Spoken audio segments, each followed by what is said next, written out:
The old man real. The old man real. The old man real. The old man builds. The old man builds is broken in the head. People not seeing reality has put them in the red. Where conscious and spirituality was stricken from the norm and replaced with the ignorance of basic magnetic form. The geometry of God keeps running through his head. That's what makes old man builds broken in the head. The old man builds. The old man builds. Spheres of destiny are spinning in his mind, making him travel back and forth in time, battling the establishment for just a little recognition. Has him forcing the world to understand his premonition. That world will have all the technology in the end, even if it means his life will fail to extend. The old man builds. The old man builds. The old man builds. The old man builds.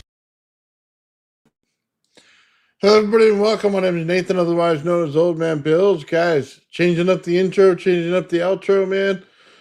Showing off some of the work. Still working on it though. So, guys, our SG works. I'm excited, man. Bedini SG fired yesterday for the first time. It's up and running. A lot of tests that go on now from here on forward. We're going to be putting out a video here in about a week and talking about the SG, going a little history of it. We might do 2 parts on this one instead of just one. And we're just going to call it the Free Energy Series, and we're going to go through it and talk about the SG. I have the pulse motor also up and going. Yesterday, it semi-fired. I guess there's a few things I need to learn still. You can't exactly have too much stuff in the center of the cores here on just the pulse motor because you'll never get the thing to magnetize. So didn't know, found out, build a different core. That's okay. We'll get it running. But yeah, we're getting it up and going. Yeah, cut off all the hair, man. Cleaned up the beard. Yeah, doing a little bit, man. Trying to get some things cleaned out in the garage here too, getting rid of some stuff. But we're getting there. Here, I want to share the video with you guys, and just in case you haven't seen it, we'll just play it. We're going to run our Bedini SG for the first time, guys. This is the first fire up on it. Man, I'm excited. All right.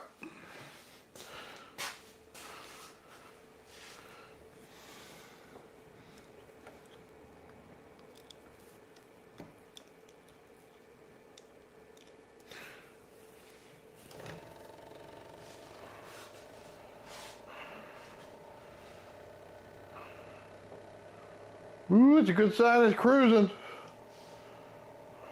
Nice.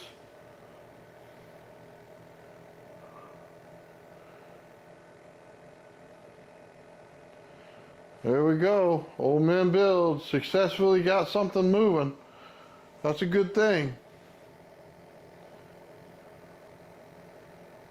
Look at that. No catastrophic failure. Runs first time out. Real quick, guys, I just want to make sure everybody knows that I showed the little box in the upper corner, and it showed the lights coming on and off, and a lot of people say, well, that means that it's not working properly.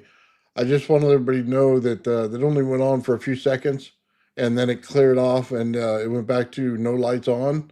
So as it sped up and got moving, it cleared that problem right away. It might be the resistor I used. I used a 150 ohm resistor instead of a 100 ohm resistor, and that might have been the difference in it, but it cleaned right up. It works great. No problems whatsoever. Nothing burned out, nothing shorted. Lights did show that they worked, even though they shut off. Everything nice and clean with this thing. You can see all the wiring, the last bit of details that I did to it. I put the wiring harnesses on the side so it still shows off the Bedini logo really well. And I also have a full bridge rectifier there on the bottom left so that we can do some more experiments with it. You know, whatever it is, changing, adding an extra coil for the AC like Bedini talked about.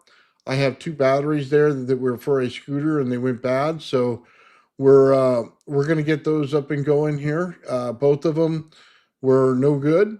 So we're going to find out if it's true that we get good batteries out of this or if we can save them.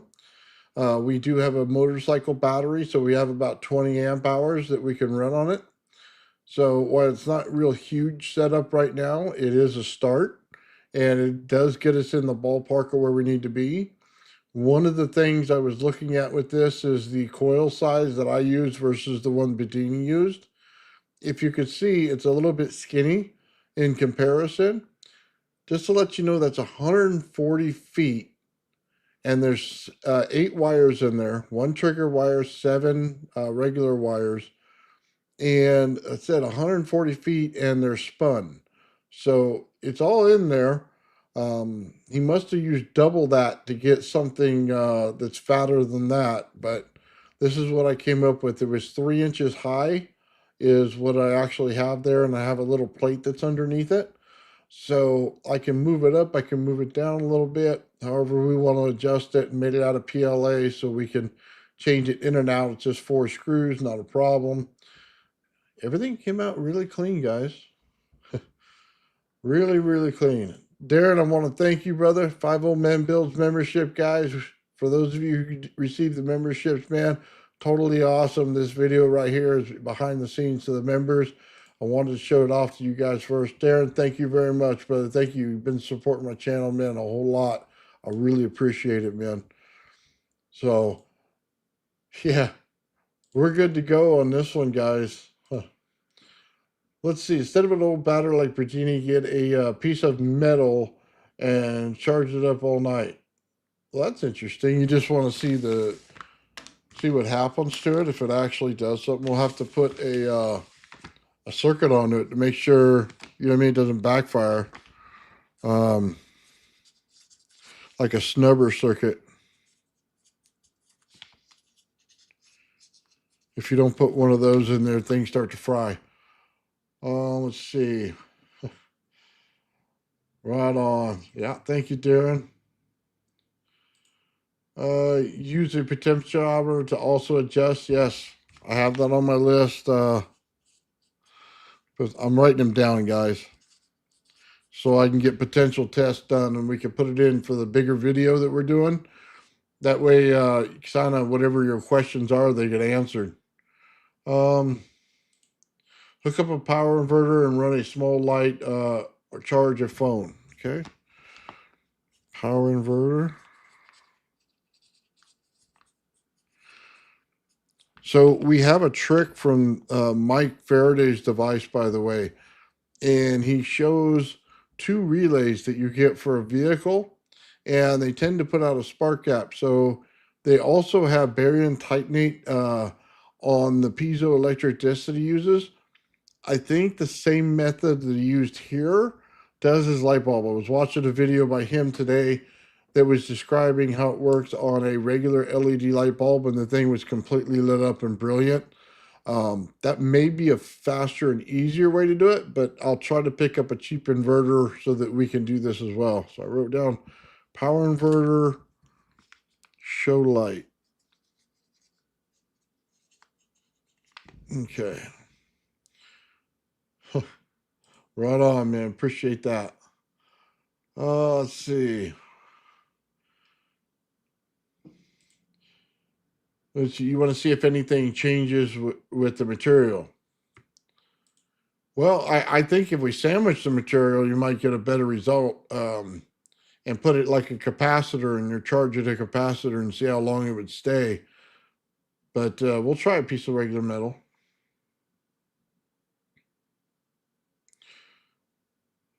Let's see. Bigger fine tuning ones, 2K, multi-turn.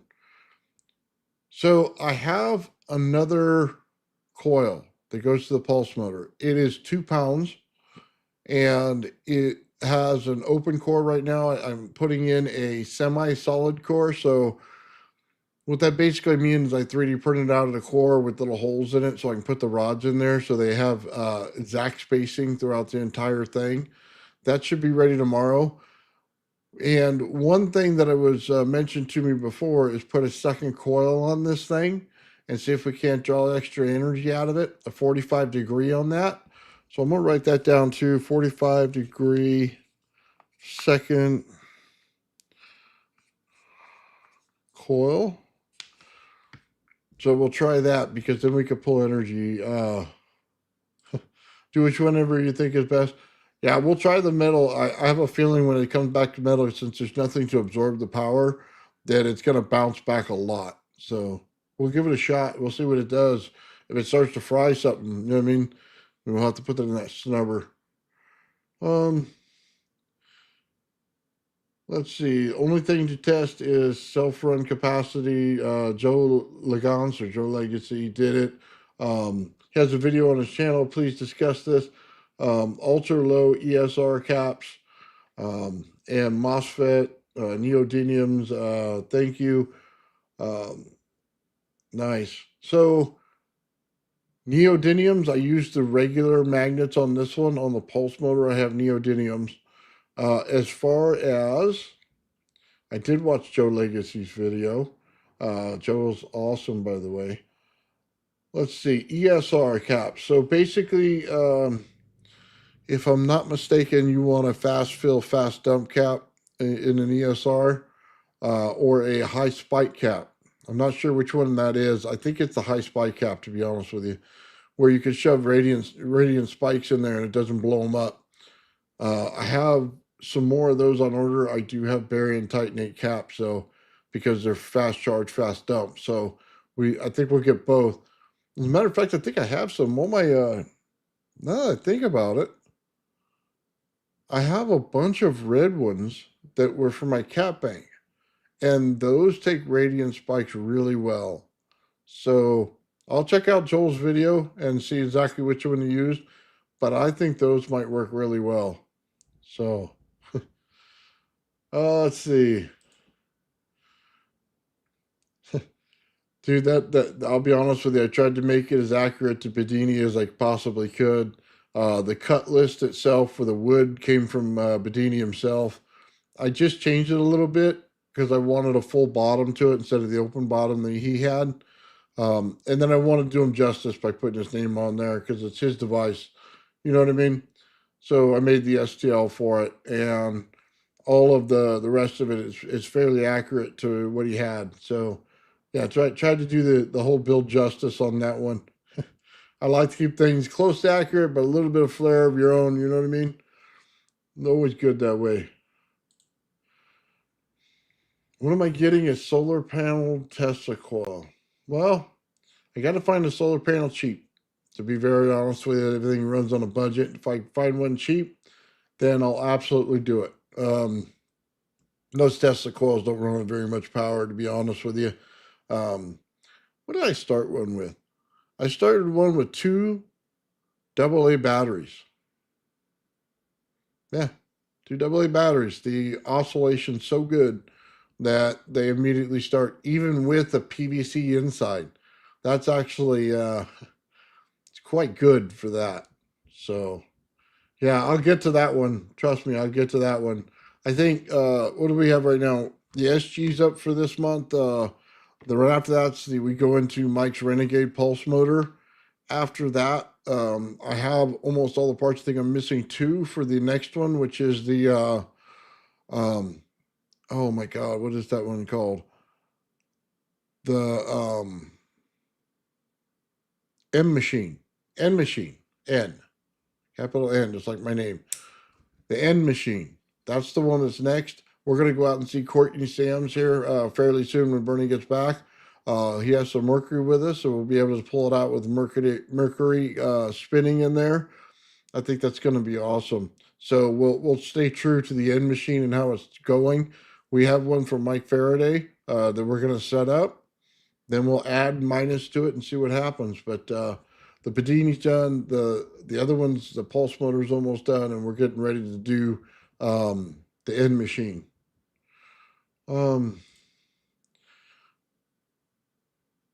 Nice. Since it spins on its own, could you try a couple of coils to see if you can harvest them? Absolutely. Absolutely. Harvesting coils. I'll write that down.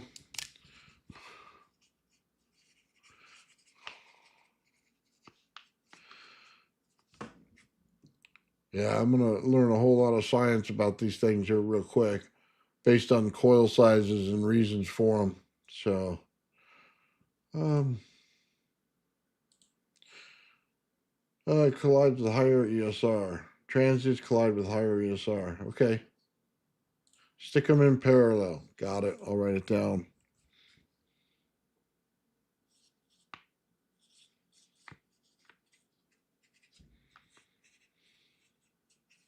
Okay. Okay. Yep. Test it all. Magnet types, coils, triggers, and importantly, test the watts and hours. And same for batteries, current draw, also all the good stuff. So I got a new current meter, so I'll put that on there as well. I'll hook up the regular meter to see what's going on and everything. Absolutely test it. I want to see the spikes in there on my oscilloscope, just like Bedini showed. Basically, do justice to what he built and see if we could got the same result as him. I'll be honest with you guys. I took that schematic from 3 different schematics, and here's the reason why. On his video, it shows one way. Okay, you can look at the original, and it had the metal strips in there, for copper. It had the MOSFETs in there, had the lights in there, things like that. When you get to some of the schematics, they're putting triggers over here and over there instead of just telling you where they go. They're changing the battery configuration on it, or they upgraded the circuit since he first built it, or something like that. All that had to be scrubbed out. It had to get back to original. I had to follow wires. Trust me, I was sitting there following wires all day just to get it to be accurate to what he actually did. So you'll probably see over the top there's a black wire. I tried to make it inconspicuous, but it goes from side to side to each side has its own little screw-in parts. And I tried to make everything as clean as possible. But I had to scrub out all the excess later on stuff to get to the right deal, um, unfortunately. So, all right. Oh, dispatch has got a couple of huge solar panels. Right on, brother. I'll be talking to you, dispatch. Thank you. So don't think Joel will have any issues with pulling the video for those. You've seen it. Honestly, you may need to skip through a bit, though. Joel was on the program a while back, last year, I believe it was, and he's a really cool guy to talk to. So I'll go over his channel, I'll take a look for it, and if I can't find it, I'll hit him up. But yeah, very nice. We actually ordered the material for the peg cell as well. So we're going to be building one of those just like he did, and we'll test it out that way too. I think it was like $45 is what I ended up paying for this stuff. So we'll be able to do that as well. I wanted to do the crystal one, but I won't be able to afford it for another few months. So, but yeah, that's on the list. That's the one Bernie and I were going to look at doing together when he gets back. Um, Yeah, machine's awesome, bro. Here, I'll hit play on it, hit mute, so you guys can watch it. That thing's stellar. Let's see. The coil right there, just so you know, it's 8 strands of wire, 20 23 gauge, I believe it is. No, 24 gauge and 26 gauge. So we have 7 strands of 24, 1 strand of 26, and that measure out to 140 feet, and they're all spun together with the drill just like Bedini did. So that's what it is. Nice, thank you for that. Let's see. Transformer vids only Troy fit plenty of weird thing clips. Hit play again on that. Let's see, sorry. Floating mount. Yeah, there's been plenty removed. Yet again, another reason why we wanted to do this and the way that we're doing it, stay accurate. So Let's see.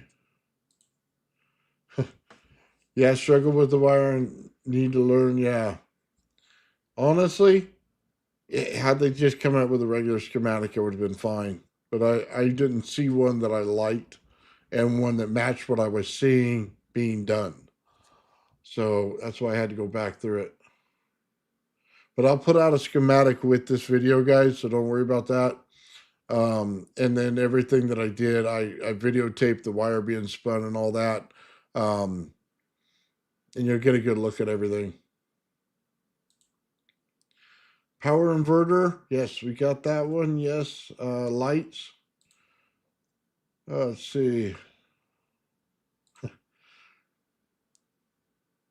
Yeah, power. Yeah, energy from the vacuum series, Bedini, absolutely.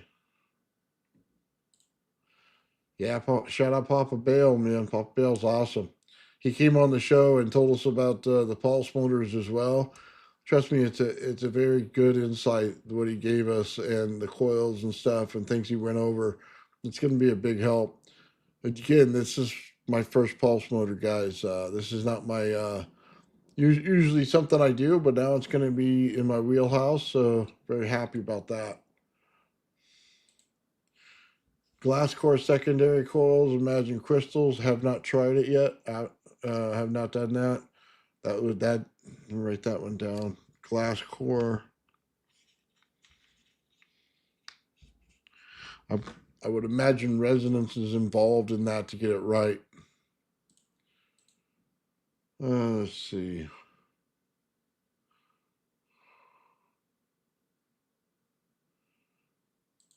Right on, man. Yeah, 24 and 26. Bedini used 20 and I think it was 24 or something like that for his motor on the last one. But I think he started out with the 24 26. That's why I went with it.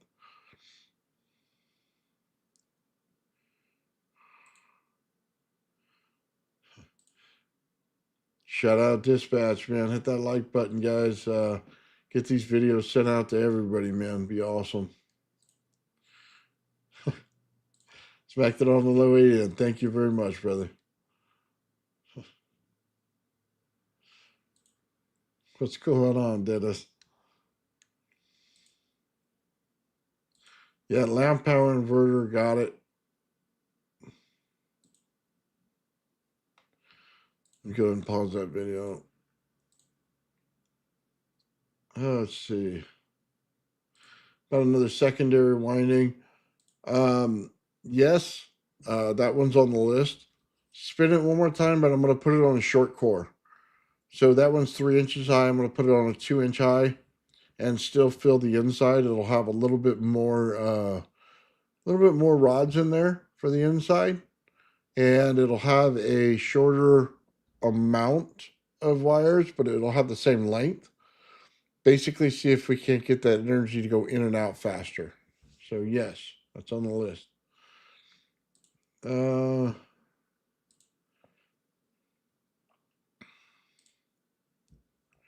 Let's see. Bedini only said to do it this way, especially to cover his you know what under ineptitude. He causes access to these components. He would relinquish the statement. Possibly. I do know this. I watched his videos enough to have him tell me not to ever use neodymium magnets in his machine. He absolutely hated it. It seemed always said it. You know what I mean? Use the regular magnets. Use the regular magnets. I'll be honest with you, man. I think it's because of the charge rate inside that coil right there. How fast it does it and when it relinquishes it. And those neodymiums are a bear to mess around with because they're just too strong for what you really want.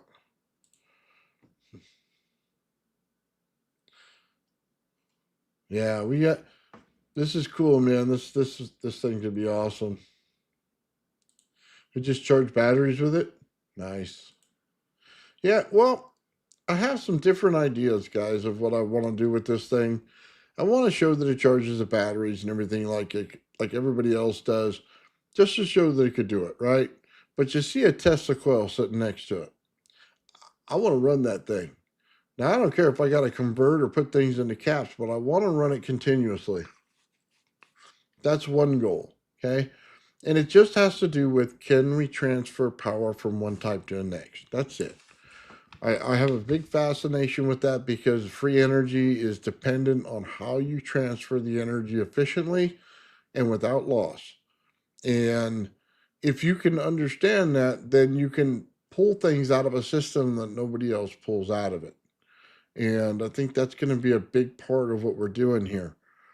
If this thing spins for free, I mean, just think about it, and it's accelerating when it's spinning, and putting mass on it like a fan actually helps it, then why aren't we running generators with it with aluminum? And I remember I didn't say steel there, I said aluminum. You see, energy doesn't care how you fill the cap, it just cares that it gets filled. It doesn't care that it's magnetic. It doesn't care how many amps. It cares that you fill it. So why not run two generators on the sides of the top up there instead of a fan, and let's pull some extra energy and put it in some more caps. I mean, there's so many ways to extend something like this when you do it. I don't know why we're not. I think people don't understand that, you know, there's so many types of magnetism out there. If you think it's only iron, you're way off. There's so many different types, and the world use every single one to fill the capacitor that is the world. And they've shown time and time again, whether it's radiant spikes, whether it's, you know what I mean, spikes from an aluminum base, whether it's spikes from a plastic and magnets and copper, it all goes in there and it all fills the capacitors. Why mess with the impedance of iron if you don't have to? That's all I'm saying. Fill as many caps as you want. It's all about the speed and filling and how much you get. I mean, you could say 1-to-1, but why go 1-to-1 when you can go 1-to-20? There's no point. Okay? If I can make 20 generators out of the same rotational energy, why wouldn't I? If that just means that I got more energy coming out, that's why it's important to do these kind of things so that we can learn that stuff. You know, Gerard Morin showed us already that aluminum works just fine to pull energy out of. And that's what his whole thing was. Get rid of the iron, get rid of the eddy currents, get rid of the heat, get rid of the hysteresis, and let's fill some caps. So, JP is neons between the ground and the caps. I don't have any grounding in this thing. I didn't see a spot for the grounding that he had. Let's see. You need to go to a thicker gauge wire. Current else matters. There shouldn't be any current in this. If I understood Bedini correctly, and I think I did, he wanted milliamps in this thing, and he wanted radiant voltage spikes. If you get too much current in it, you're not getting the extra energy out, is the way I understood, and you had too much impedance going on. So that's what I watched when I watched his video, and I'm gonna try to pull a couple quotes out of his video for when I do mine, to show that. Yeah, if we run stuff, we'll need actual amps. I'll be honest with you, you're right. But think about it this way. Once you fill the capacitor already has amps coming out of it. And we've proved that on the channel. So when I take my Tesla coil and I fill up a capacitor, and then I go to run a motor, it'll run a motor for a few seconds until the capacitor is empty again. But what does that tell you about the system that's going in? It says that it didn't care how it got filled. And then on the other hand, it told you once it was filled, it had amps available to use. So we come to an understanding here. It's a conversion that happens inside the capacitor. Once you get to the capacitor being filled, it has plenty of amps to run any motor you want. Now we just got to look at the fill rate of the capacitors. How fast can we fill them so that we can use it continuously? Once you make that distinction, it becomes an easier problem to solve. It's no longer something where you go, my God, I got to put 1,000,000,000 amps into it. No, no. Your capacitor takes care of that. You just need to worry about how fast you fill it. I think that's one of the things we're going to come to here real quick, because every single one of these devices, to be very honest with you, is running on the same process. It's all how fast can you fill up those capacitors? Which way is the best way? Is it volts and amps? Is it just a certain type of energy? Can you put multiple types of energy into it? That's going to be the interesting thing. Barium titanate comes up real fast. It's a fast fill, fast discharge. So if we put that kind of capacitor going into there, is it going to help us a lot? I think one of the things, if you ever watched the guy with the Geo Metro that did the energy for his vehicle, he had a battery. Found it kind of odd. It was a fast fill, fast dump battery, right? You say, well, why would you want that? Well, it comes to, can you fill it up fast? Yeah. Can it dump fast? Can it dump into other capacitors fast? Yes. Will they get filled up faster if you use multiple sources of that? Yes. Now we know that our first cap should not be something that takes forever to fill. Big blue caps, love them. They're really slow at filling up. Okay. They work for radiant spikes, very slow at filling up. So just kind of remember that. Kind of different than what everybody teaches you out there, because they're used to a conventional worksheet. And that's not where we're at. Nice. Just did it for demo purposes. I think he uh, shouldn't occur at all. Yet you see it replicated. Yeah. Huge voltage, low current. Yeah. Exactly. Exactly what he was doing. Test it and find out. Absolutely right, Yanni. I agree with that 100%. Capacitor, inductors, or resistors, they're all the same thing. They're all the same thing. All of these. They're all the same thing. If you know how to build something, you already know that. You already know how many wraps you put on your capacitor to tell you which one it is. Okay? It's as simple as that. They're all the same thing.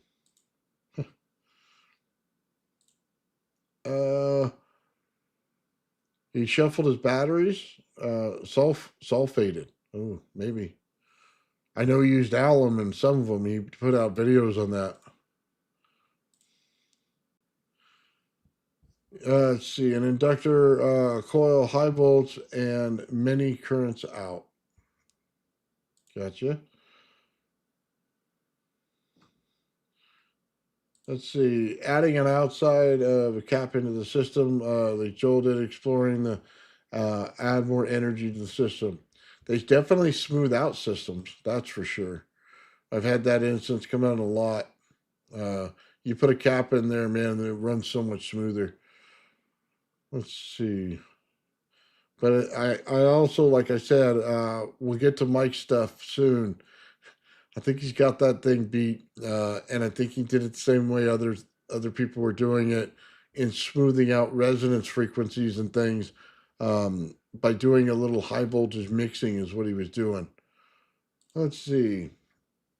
It will happen. The machine will also desulfite. Then it will cook batteries. Wow. Okay. Become useless over time. Now I'd imagine that's true. So the interesting thing is, I have another project here on the bench. Bernie and I were working on it. It's a battery.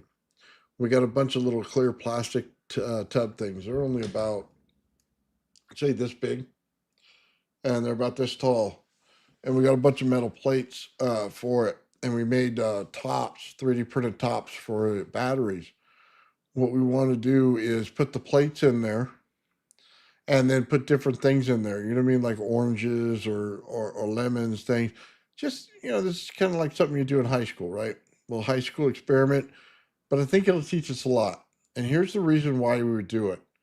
Because it's the dielectric value between the plates that's giving the energy, and it's the consistency of the fluid around it that keeps that energy going.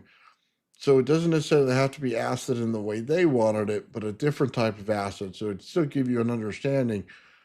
My goal out of it is to run the Tesla coil. We tried putting potatoes in there and stuff like that, just running potatoes.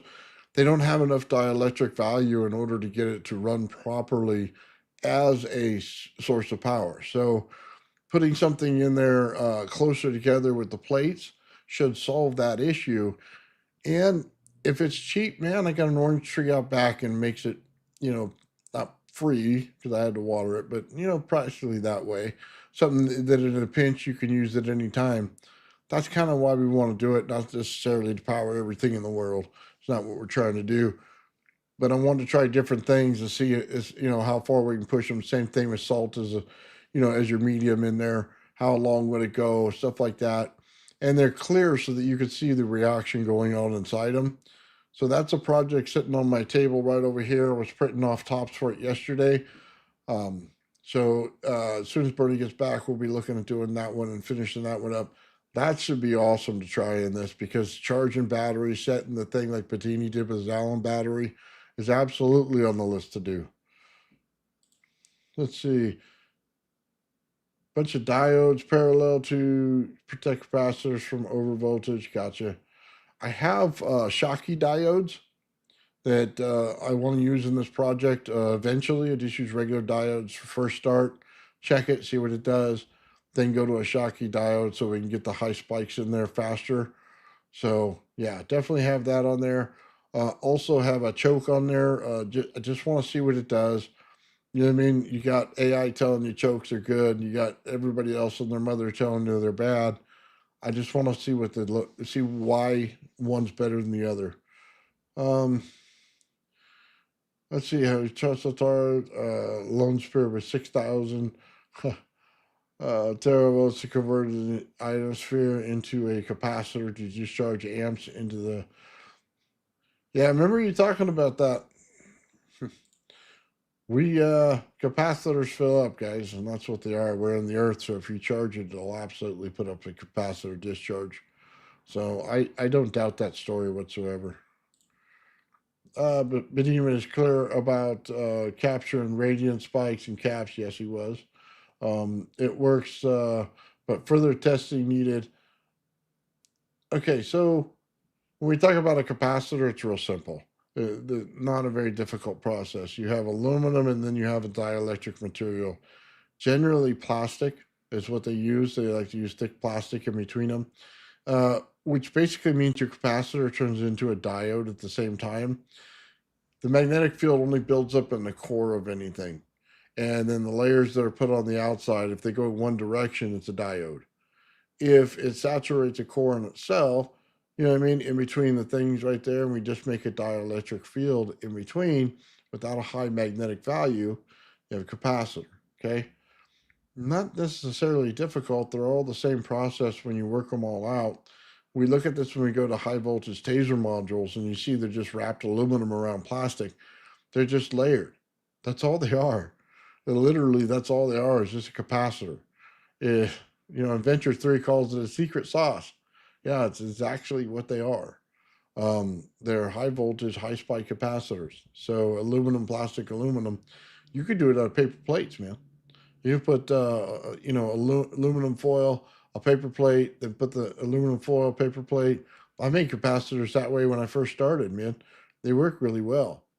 So some of this stuff's all the same thing. You just got to realize how many layers they put on it to make it something else. Resistors is the same thing. You just how long does it take to saturate it before it lets it go through the system? Same deal, man. Let's see. What's up, man? Let's see. Epic. Yeah, use the battery at the same time.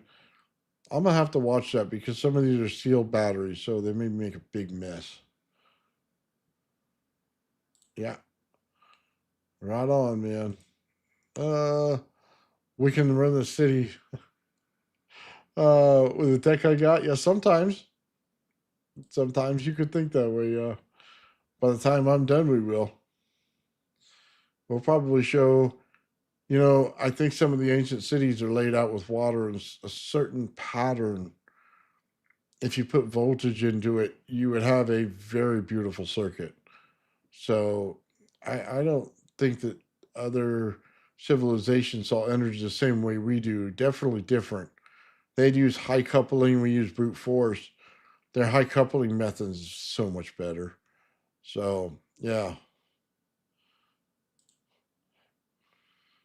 John, what's up, man? The Bedini uses impulses to clear the sulfate plates. The problem is eventually it reduces the normal plate, as well as crystallizing the plates as well. Yeah. You also might find some surprises when you open up the battery after continued use for a long time. At least that's what the rumor said. Something beyond crystals. uh, Tesla used batteries, but not how other people used them. Well, he probably understood batteries better than most people do.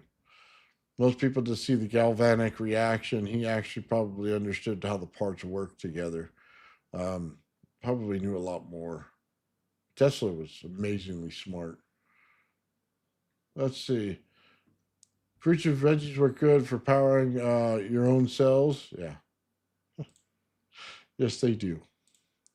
Let's see. When you hit the resonance internal plates, it crystallizes the plates um, and will fall away like dust. Um, okay, so it's basically kind of like the wrap. It makes crystalline structures once you bring resonance into the equation. Got it.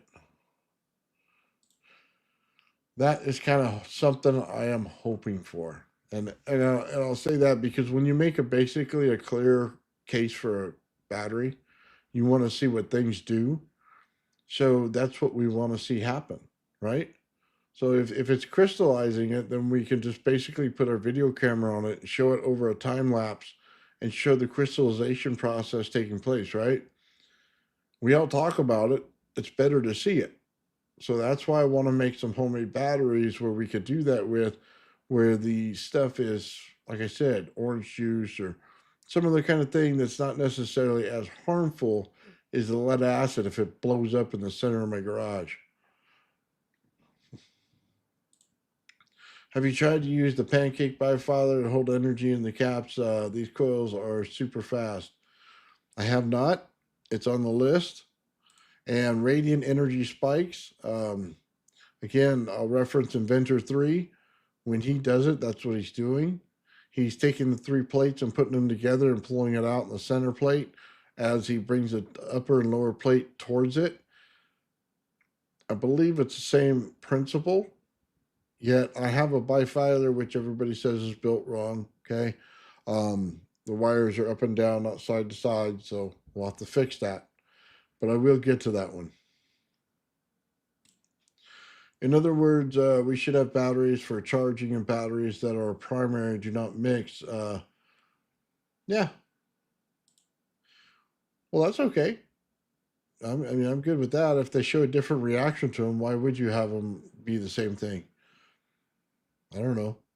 They're designed for a certain purpose, which also means that, look, I think the true answer lies somewhere in between. The materials we use are cheap, and we need to use better materials for some of this stuff to get the reactions we want.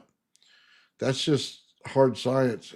It comes down to the same thing in, you know what I mean, your MOSFETs and stuff like that, and your capacitors. Based on the material you use, you get a different result.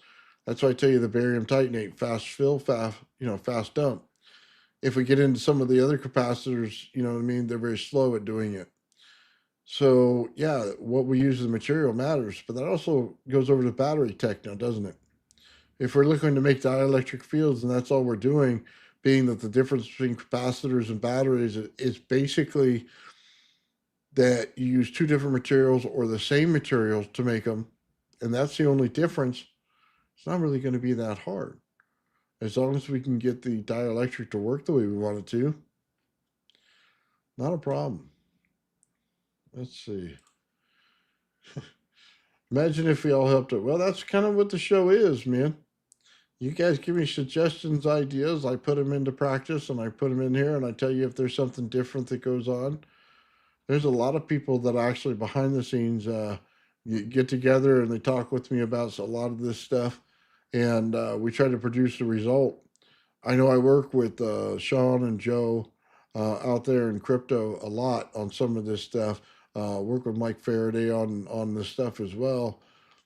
We got a lot of stuff, guys, that we go through and see, what's true, what's not true, and see if we can't, do it. So we do have a lot of people working on it together. If you'd like to be part of it, by all means email me. If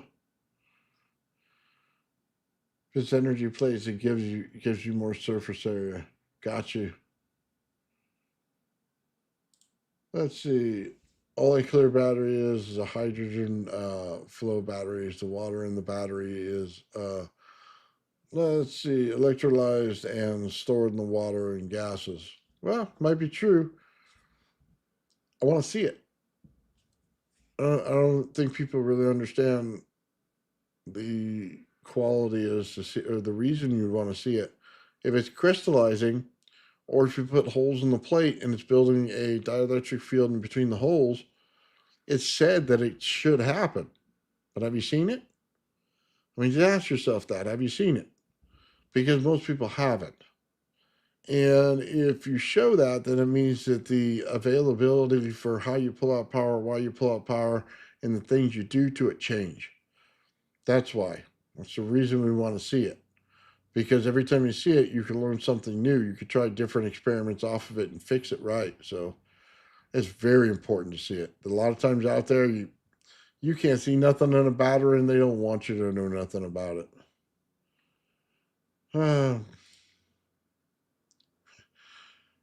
Solar panel, well, solar panels are good, man, but everything's about regulated power. Things with spikes have problems.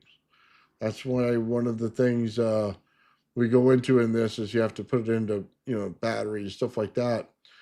I wish, people would tell you that more. So they go, oh, well, this is how you fill it, or this is what I'm using in my system, or this is over a unit based on the lumens. What they avoid telling you is about the battery. And look, the best thing you could do is shine light on the situation to get rid of all the, doubters out there. I don't think batteries are a bad thing to have in a system. I think they're not understood. And a lot of people out there think, oh man, I see a battery, we're done. You know what I mean? But that's not necessarily the case. And I challenge people out there, hey, define why it's in there. Define what it's doing. Sometimes it's a simple chemical process. That way, is it necessary to have a lead acid battery like everybody thinks it is? No. Can you use a salt water battery? Sure. It really changes how people see your experiment. For instance, if I got a bunch of cups of salt water and then made them batteries and charged them up like batteries, then you'd think, oh my God, he's getting free energy. But if I pull a 12-volt battery off the shelf from my car, you know what I mean, or something for a car, then people go, oh my God, that's not free energy, that's running off a battery. Understand, I didn't change the technology, I just chose how it was presented. So I think people need to really understand why you would use something in a system. And I think it's wrong for people not to explain why. I think there's systems out there that should have explained it a long time ago. And then they avoid it like the plague. You just talked about putting together a take on an attack of battery cells. Waiting for things. To be honest with you, John, I'm excited to see how your cells come out. Hopefully they do really well. I know you've been working on it. Solar and a PWM, yep, works great. Nice. Well, yeah, you use like a duty cycle or PWM coming out of a pure spike system, put it into a cap. I would put it in a cap first. That's just me. Something to sustain the energy, keep it at an even level before you go and use it. But yeah, you can go directly. Going directly means that your parts take more wear on them than they would coming from a consistent source as well. So, um, sounds interesting. Bedini solar panels. Well, solar panels, they put out energy. They can run anything. So Bedini is capped up. Nice. Spikes of rejuvenation. Let's see. This is what he said. Well, yeah, but they're also hard on the system. Because remember, there's a level that your spikes go out, and then there's a level that your amps go out. It seems like it's easier on the system. I don't know. It depends on which material you use. Some materials do not like high voltage spikes. Let's see. Yeah, I warned Bedini in the end that the batteries were literally disintegrating as they desulfonated. Yeah, I can see that with high voltage spikes. Absolutely. Well, because, you know, everybody talks about the galvanic reaction. Basically, you're doing the same thing Bernie's doing. You're putting electricity in there with an anode and cathode, and the anode and cathode dissolve. That's what they do. They break down into little mush at the bottom. So electrolysis is what you got going on inside the battery, right? So I'd expect it to be mush after a certain amount of time. It lets off all of its energy to the other side. You take it out, and there's nothing but mush left over. That's exactly what I expect to see. But the crystallization thing's got something that you don't see necessarily. That's what I want to see as well.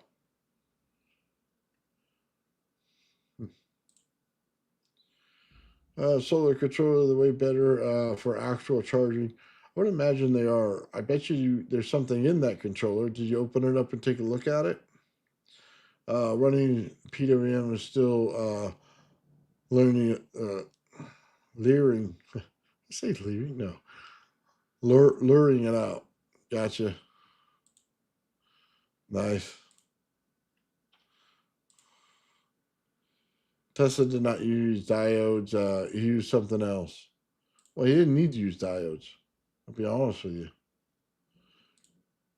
Yes, perhaps form as well. I would imagine that. Yeah, I don't think you need to use diodes.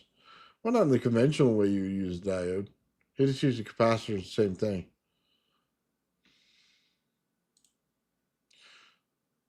Let's see. Use regulators to avoid exploding batteries. Yeah. Tesla solenoids and vacuum tubes, diodes. Yeah. We're all getting to the same thing, guys. It all just depends on how you build it. That's it. Okay. A stun gun is technically a battery powered RAV. I don't believe that at all. A stun gun is a tinfoil capacitor, is what it is. It's not a RAV at all. They don't form anything like that in there as a RAV. RAV is completely different. It's a plasma event. Let's see. Let's see. I even used an LED. An LED is a diode, yes. Okay. I mix the results. Fascinating. Nice. Yeah, LED is a diode as well. Uh,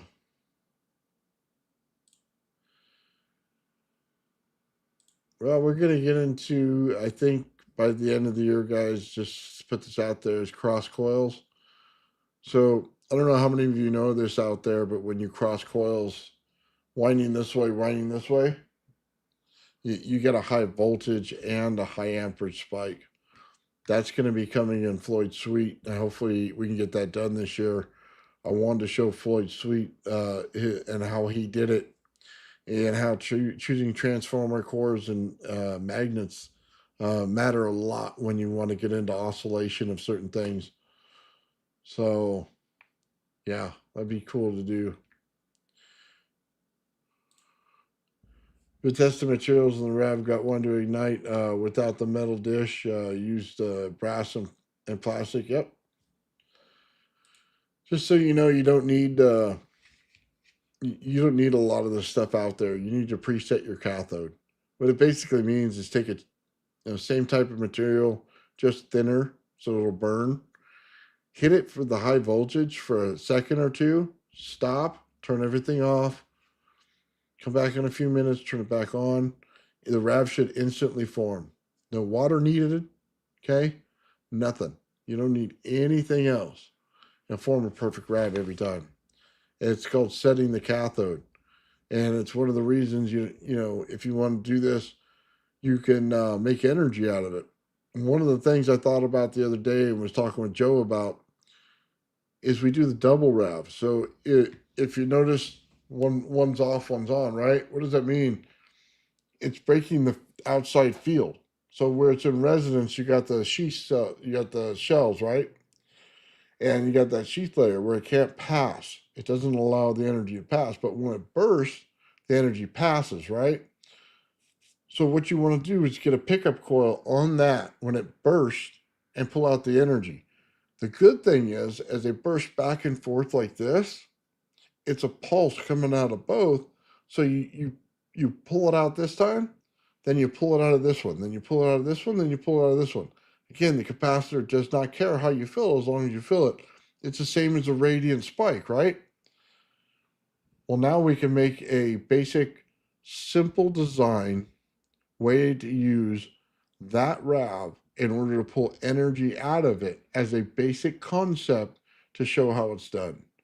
So it's basically your reactor that everybody wants, yet it allows the RAV to be a spherical form and doesn't try to transition into a donut. And it allows you to pull out the energy in spice. Kind of interesting. Nice way to make a reactor. We're looking at that to see if we can't do it. Joe wants to use water. He's got his own means for that. I just want to get proof of concept out there first and show that it works that way. Then I don't care which way direction we go after that. Did the gravity flower get off the ground? No, it did not. Unfortunately not. It's tipped over before, but it has not gotten off the ground. Not in any way that you could say it was lift. Not where all three legs are off the ground at the same time. Nope. The only way that happens is if you use it as a frisbee so far. It has not gotten to that point, and part of the problem is we can't put the fields together right. There's something that's going on that we're not seeing. There's something that's going on that we're not doing. Hey, is there more there? Sure, there is, and I have bought different plates to put in there to go for it again. The hard thing is, man, without the sensors, it's kind of hard to tell what's going on. The guy took him 10 years to do it, and I don't have 10 years to do it. So we're working on that right now. Shout out Lightspeed, man. He's working on that project right now, and as soon as he sends them over, we can set it up and find out exactly what we're looking at. Um, right on, brother. Bedini had silk. If you got that video, John, send it to me. I'd love to see it. Sorry, that was Bedini had clear cells to prove it. That's the one I wanted to see. I haven't seen that one yet.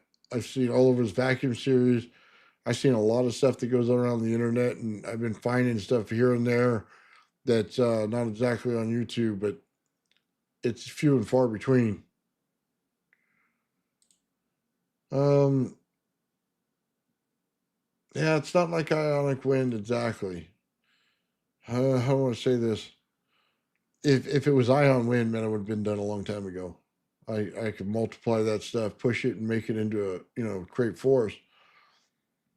It's field coupling, and field coupling is one of the hardest things to do. It's 100% field coupling. It's why this thing works. And I know it's not well understood. People think you just say it brute force. It's not that way. It's field coupling. We're totally different principles. Let's see. If you don't know what Tesla did, yeah. Well, that's why we replicate what he does so we can see how it worked. I just did a live show on Traveling Fools talking about how the water energy works and how you can light up light bulbs 24 miles away if you get to the water table and pull the energy into it. If I put 1,000,000 volts into the water table based on the energy source that we use and how we make it, I can light up light bulbs anywhere I wanted to. I can absolutely do Tesla's Colorado experiment without a problem. So, and that is using a coil with PVC. I didn't have to make it some giant air core. They don't want to know about Earth batteries as well. That's absolutely true. Well, what they don't want you to know is that you can build a field inside of the Earth if you wanted to. That's one they don't want you to know. Think about it. You put the energy into the Earth that goes into the water table. You're exciting the water table, so that's now your dielectric. So anything that's around it, minerals that would engage in that would become your battery or your capacitance. So if you went out there and say you were in a high iron area, right, you would get that as one of your components. If there's copper with it, there's another component. Use your water as your dielectric in there, and then now you got yourself a capacitor or battery. The Earth works like that all the time. It's not necessarily that difficult to figure that out. You can ram a rod into the ground, man, and put a Tesla coil over it and pull energy out all day. It's a very small amount. You can multiply that by energizing the water table with it. Now you can pull more energy out. They don't want you to know any of that stuff. They'd rather you buy a big fan and that breaks down all the time, costs you money. Yeah, they don't want you to know anything. You know what Tesla was up to and everything about the plasma and the plasma discharges. Yeah, Tesla was awesome. Tesla used batteries in a circuit. Sure, you did. Tesla even knew our sun was the source of charged plasma in the atmosphere. Well, yeah, because we're in one of the rings. I don't know if you guys saw the moon the last the last week. We're having solar flares right now, and we're having rings around the moon. So put that one together. We're getting a higher output of energy from our sun, and it's taking our moon and it's putting the energy on it, making big rings that come out from it. If you look up at the moon, probably in the next couple nights, look for rings around it. They were humongous about a week ago, and it kind of really shows you how energy works. It goes over and put the moon in a higher state of energy than it usually is. So watch out for that. We had some solar flares lately, and the energy from the sun's been picking up ever since that three eye atlas came through our solar system. So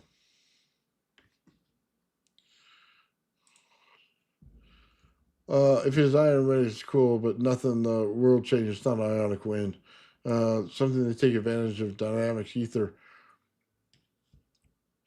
So you got to remember, this is so hard if you don't understand it.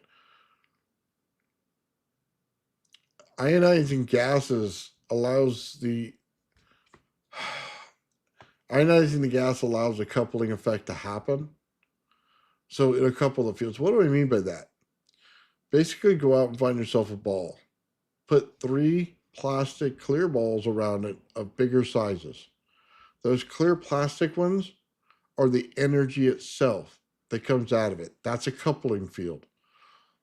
What you'll find is every time the plastic is there, it's a sheath zone. It doesn't like to pass. What happens is you have both positive and negative energy colliding in there where they don't bash against each other, but they couple. Okay. As they couple, things go inert. They don't feel like they have a lot of energy, but there's a lot of energy inside of them. What you'll also get is those things will cause that sheath zone to go in a certain direction. This is a 3 rings, if you guys are into biblical things. One going one way, one going another way, one going another way. Okay? It's energizing them at their way that they want to be done at. And it depends on how many amps you have in a system or what the current value is in your system on how they rotate. That's why I tell you there's a lot of different kinds of amperage out there or magnetism, and we don't recognize it. It could be based on aluminum, it could be based on beryllium, it could be based on something else. Everything that has energy through it has an amperage value to it, guys.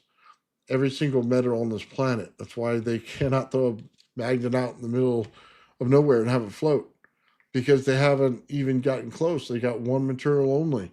They have no idea what the rest of them are. And what coupling does is it allows you to use the frequency and the pulse rates, things like that, in order to control the energy that's already there. High coupling is how you control anything that's anti-gravitic.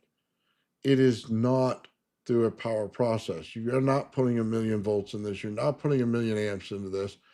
You're using high coupling, okay?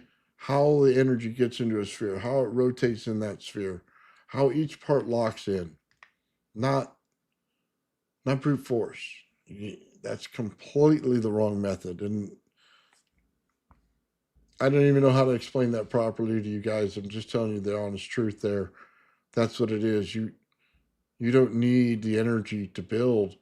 If you understand, in a generator, you're not even making energy, you're just pulling atmospheric energy into the machine. Once you realize that, then you realize why a coupling field works where brute force doesn't. It's a different understanding energy at its level, not our level. And I think that's got to be fixed a lot. Um, Dispatch says regulators again. I understand what regulators are. Let's see. Took a long time to understand lead acid bulk absorption and float charger states, battery types yet like that. Yeah, well, I agree with you there. There's a whole understanding of batteries. Let's see, never had batteries explode using Bedini mixed batteries. They can go like before. It seems to be solved. Designing batteries, i.e., charging primary only. Yeah, well, probably, yeah. Well, what's interesting about the Bedini thing was he used one to charge 8, and that's what I want to see in the system. So I'm gonna have to find 8 batteries to charge at once. I got 2. I need I need another 6. Let's see. Use cap to continue changing battery once it was rejuvenated. Got it. Okay. Let's see. Slightly spirit light body slipping off top. If you only knew how those things are all put together. Well, no, Nathan. Well, no what. Uh, let's see. In 1904, Tesla claimed no charge in the ionosphere. Devices use the same device perfectly and use it. Got it. Let's see. MOSFET and the controller I even tapped into off the pulse of mixed results. Let's see. Bernie is using the potential difference to hold the solution and determine charge state from the potential difference in processing against the leftovers from the maintaining what it's the same process, the time's just different. The I tell you that watching it firsthand, the time's just different. How fast the reaction's going, why it's happening. There's no pulse back and forth, things like that.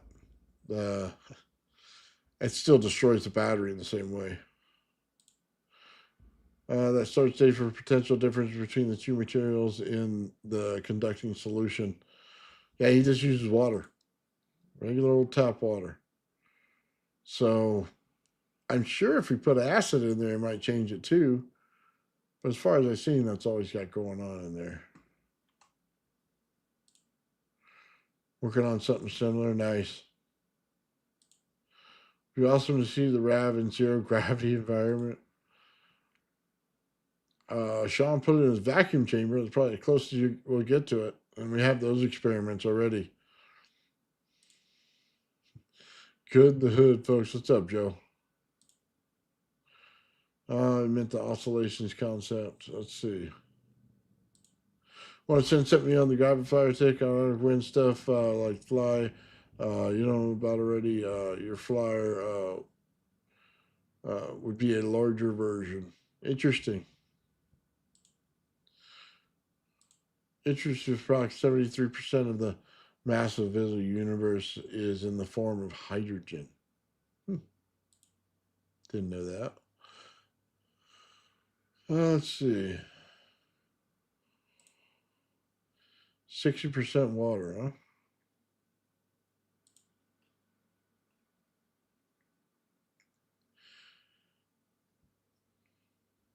Well, yeah, there's differences, all kinds of differences in the coil. Not well. Okay, again, don't know how to explain this to people. It's where you're putting things at that matters in what kind of energy you get. I'm directly creating an impulse.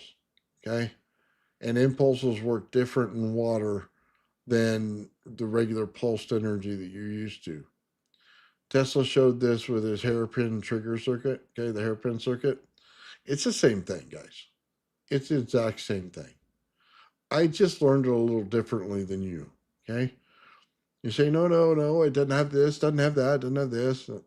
You could take that all out and, sit on the pot with it and concentrate. I'm telling you, it's the same thing. I've experienced both. It's the exact same thing. It's just, it's the understanding you need to come to of what he's trying to get to. And he was just charging the water. He was doing it with impulse. Changes the energy. Uh, think about what connected affecting the moon is also affecting us. Absolutely. There's a higher state of energy all around us right now. I hope people understand what that really means. Some of the stuff in the core of the Earth is changing as well. It doesn't just affect us, John. It affects everything. So we may see some environmental changes here soon if it keeps going. Let's see. You look like an awesome version of General Zod from Superman. Right on, brother. I like General Zod, man. That was a pretty awesome thing there. Huh.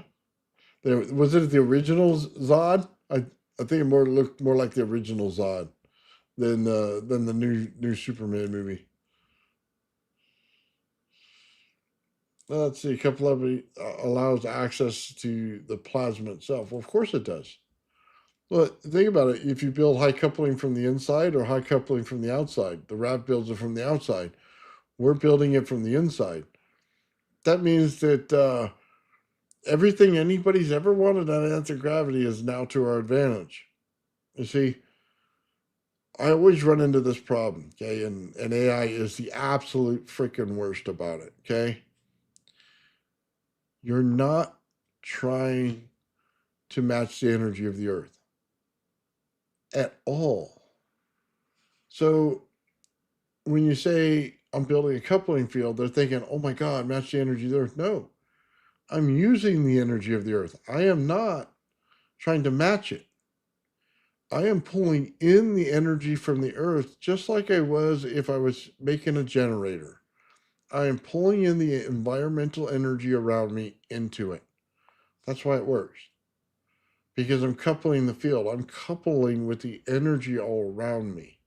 Okay? I'm making a gravity well. That's what a gravity well is. It's a coupling field.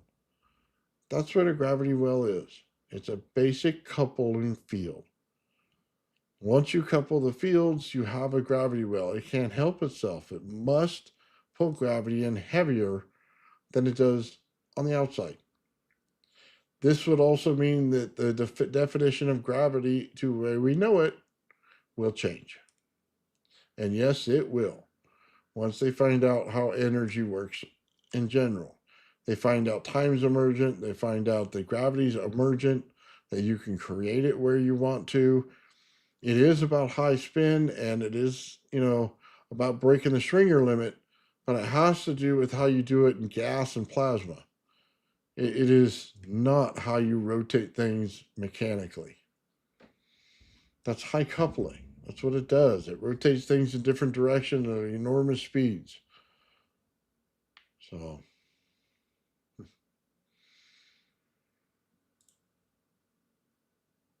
yeah, exactly. What's up, Papa Bale? What's going on, brother? The coupling is back to the end of occur after in the state of the differential separation and the, yeah, exactly. It's, you guys always talk about 0 point. What do you think 0 point is? It's a high coupling field. I mean, it doesn't take a genius to figure that one out. It is. Why do you think you have a 0 point in the earth, 0 point in the sun? You know what I mean? 0 point in the center of the cosmos. It's, in the center of the universe. It's still a high coupling field. You go, we may have a black hole there. Yeah, it's a high coupling field. It's a black hole. It's pulling in all the energy from the surrounding environment in order to couple the fields properly, making it billions of times stronger than other things. That's why the gravity increases with it. Gravity is emergent. Gravity is not a fundamental force. It's emergent force based on the environmental condition. So it wasn't hard to figure out once you understood that simple point that everything has its own. So basically, every time you create a planet, you're creating gravity well. That's not hard to figure out. Um,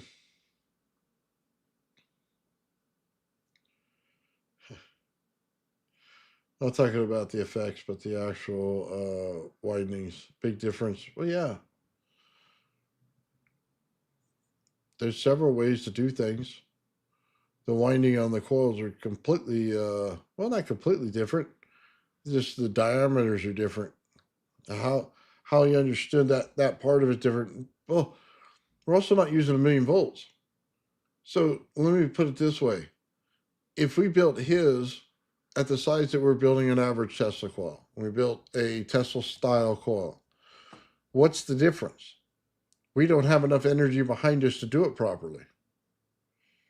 That's a fact.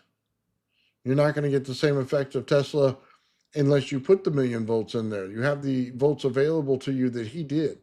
We don't. Let's just understand that right now. It does not scale properly down to the size where it's manageable for us. That's a big problem. That's why we use the coils that we use today. That's the biggest difference in there. We don't have enough energy to put in the coil to get the effect that he did. We have to tighten up the fields in order to get the effect that he did in a smaller package. That's why most of the Tesla style coils are basically antennas. You can run whatever driver you want as long as it pulses itself, and it'll use it as an antenna. I've seen it time and time and time again. It's a freaking antenna. Okay? It basically puts out what you put into it. Crystal cell oscillator, boom, comes out, oscillating in whatever the crystal cell was. Okay? If you want to use something else, you can. It's not the same as the ones we use now. Okay? The fields are different because of the spacing. You have to have a higher voltage. Okay? That's pretty apparent. The effect is what you want, though. Let's see. Well, watch a documentary about Victor Schauberger. Watch one his son put out, I think it was. Pioneered the study of structured water and vortex harmony in nature. Yeah, I watched one of those.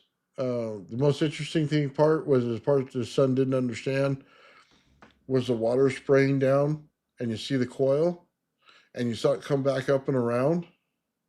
It was it was coupling the water with the magnetic field going on in the coil, and it was moving back around. One of the most interesting things in the world. And they said, oh, they abandoned it because it didn't put out a whole lot of amps. Stupid fuckers. It's coupling the water to a magnetic field, for God's sakes. It's exactly why you would use it in atmosphere in order to rotate and create a vortex that would pull your plane through it. The answer's right in front of them. I mean, it'd smack them right in the face if they were any closer to it, and they throw it away because it doesn't have a lot of amps. That's about the stupidity of society. Huh. Oh. Oh, the date match. Gotcha. Huh. Right on, man. Are you saying for the electrogravitics, the frequency add energy to the system is more important than adding a ton of it?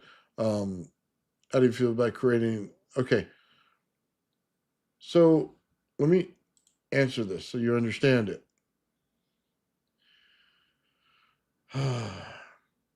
Anytime you pour energy into a device, it leaks. And the more energy you put in there, the higher amount of energy you put in there, the more it leaks. You can go to any high voltage line and put up a fluorescent bulb and it'll light up. Massive leakage. You can map it. Okay. Anytime that you do it that way, you now are just blowing out the energy. So by the time you get to 1,000,000 volts, 50, 40, 50% of that energy is lost. Completely lost, thrown away. You're not going to get it. You're not going to be able to contain it. Why is coupling different? It's because it's holding in the energy. It's pulling the energy, and this thing is rotating super fast, right? So anytime you rotate something super fast, it acts like a vortex. So it's pulling in the environmental energy to it. Get it? So what happens is it structures the field so that the inside fields work faster. That it takes the energy on the inside and it makes it work faster. But it's pulling and compressing at the same time. Now, instead of blowing out all your energy like a pulse field, you're using impulse to pull it in. It's yanking in the energy, okay? It's taking it from the environment, pulling it in and compressing it to a single point. Regardless if you had anything at that single point or not, it still pulls it towards it. So high coupling means that it's pulling the energy in, which means you need less of it to start the field. Again, the energy you're using in a high coupling field is only there to start the reaction. The energy used to power it is all around you.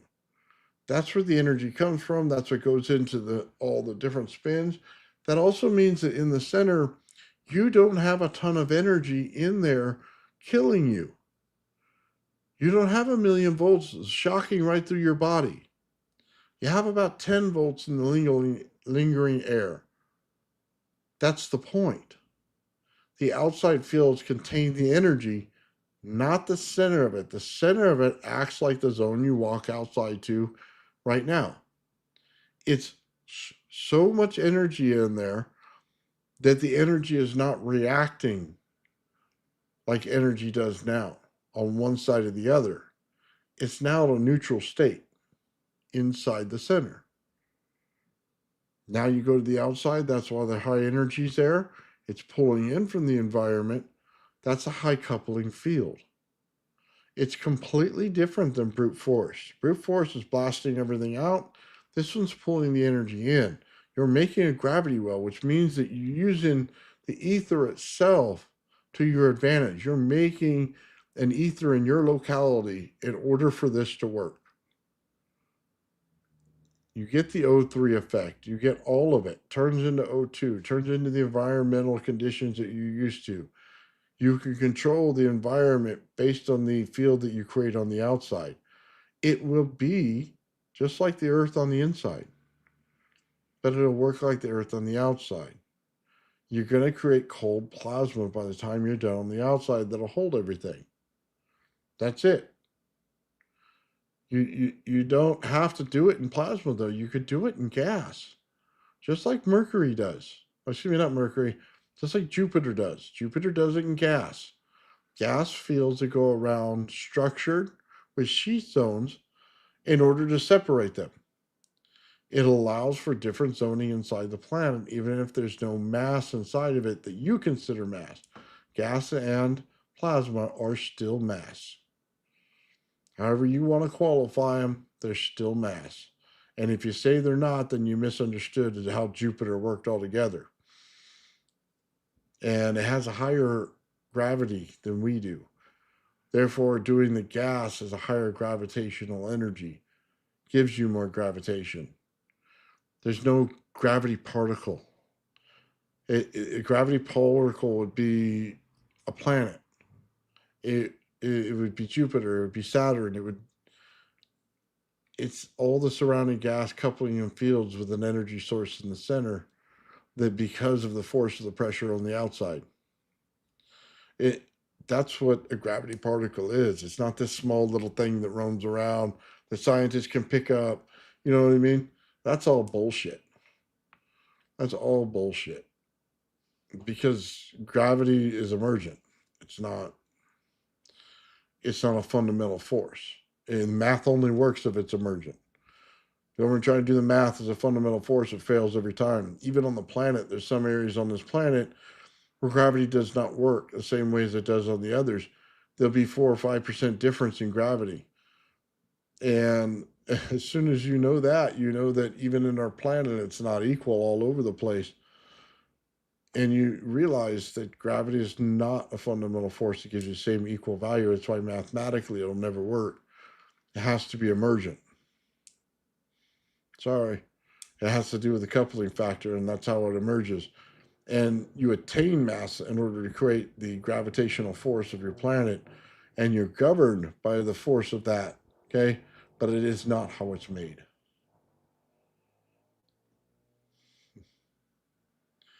Let's see. All right. You like the single trigger. Is there a way to separate the NPNs for testing purposes? I don't know. I want to say Bedini separated one of them on a video I watched, but I wasn't really paying attention to that part. I was just trying to watch the schematic. I don't know. That's a good question. I'll write that one down, Papa Bear. Try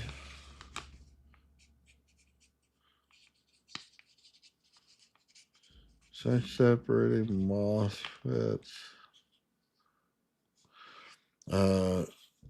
to change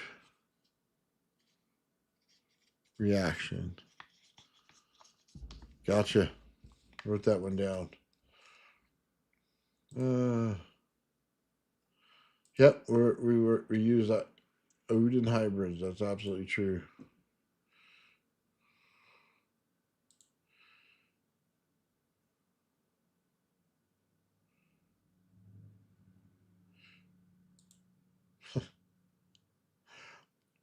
Oh wow. I don't know what to tell you other than that they don't scale the same. Resonance is removing impedance. It's honestly, it has a higher energy state. It's removing the problems that amps put into the problem. They put heat and hysteresis into any system. Resonance removes that and makes it easier. And they turn amperage into cold amperage. And it basically works like a magnet at that point where you're just moving flux. You're not moving the heated part of the amps, you're moving flux. So that's what the resonance does. It makes everything run smoother. So yeah, they're just built differently, man. You get the same thing if you're creating the same way. Or if you understand the principle behind it, you don't need to use the same things that he does. There's a lot of examples of that going on.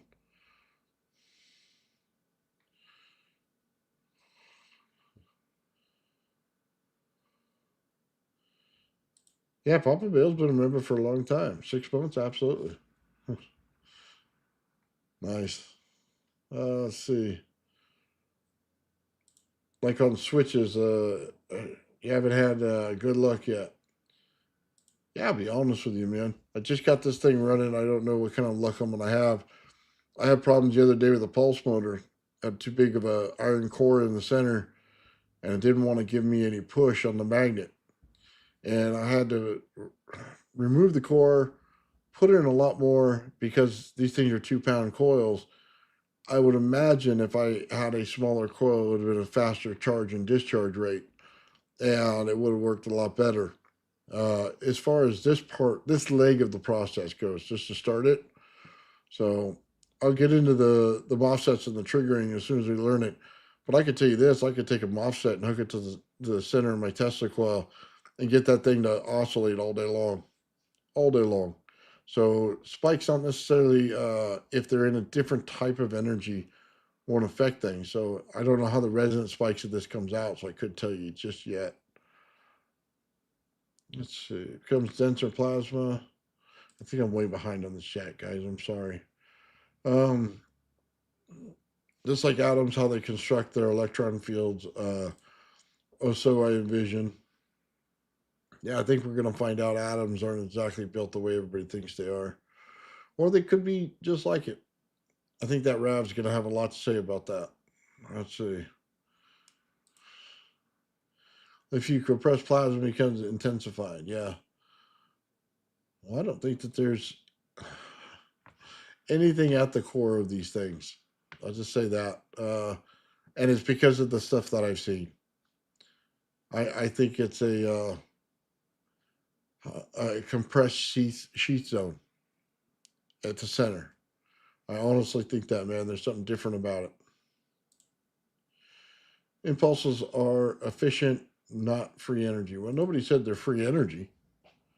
Nothing is free energy. I mean, you're still pulling environmental energy no matter what you do. So your accounting has to be correct. So you have to account for how much energy the earth pulls off. So how many joules or whatever you want to calculate it in for that energy has to put into the accounting, which means there's nothing that's free energy. We're just putting it in the accounting wrong.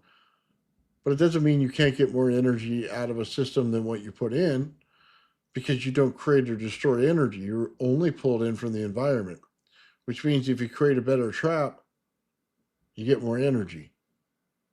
But you're not violating the rule of thermodynamics. You did your accounting. You have to add in the fact that you're pulling the energy out of the atmosphere, which means the joules of energy of the earth. That's good accounting.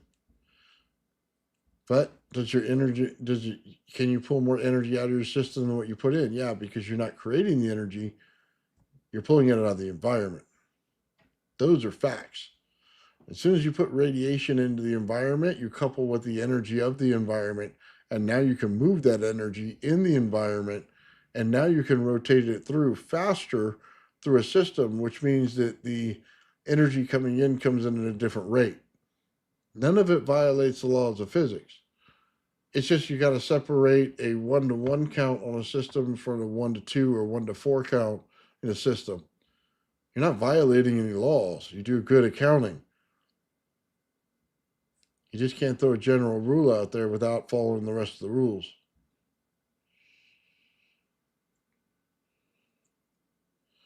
Non-destructive charge, implosion. Yeah, I don't know. I use impulses. Yes, the eye of the storm. Absolutely. See, there you go. Absolutely. 100% agree with that one, John.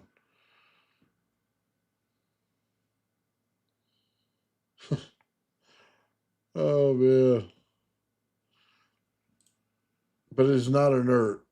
Radioactive inward and all around. I would love to find out if it's radioactive in the center. I I think I think you're right.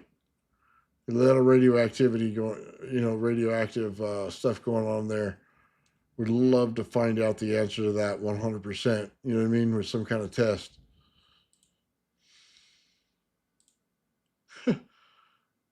Buddy, Joe cracks me up.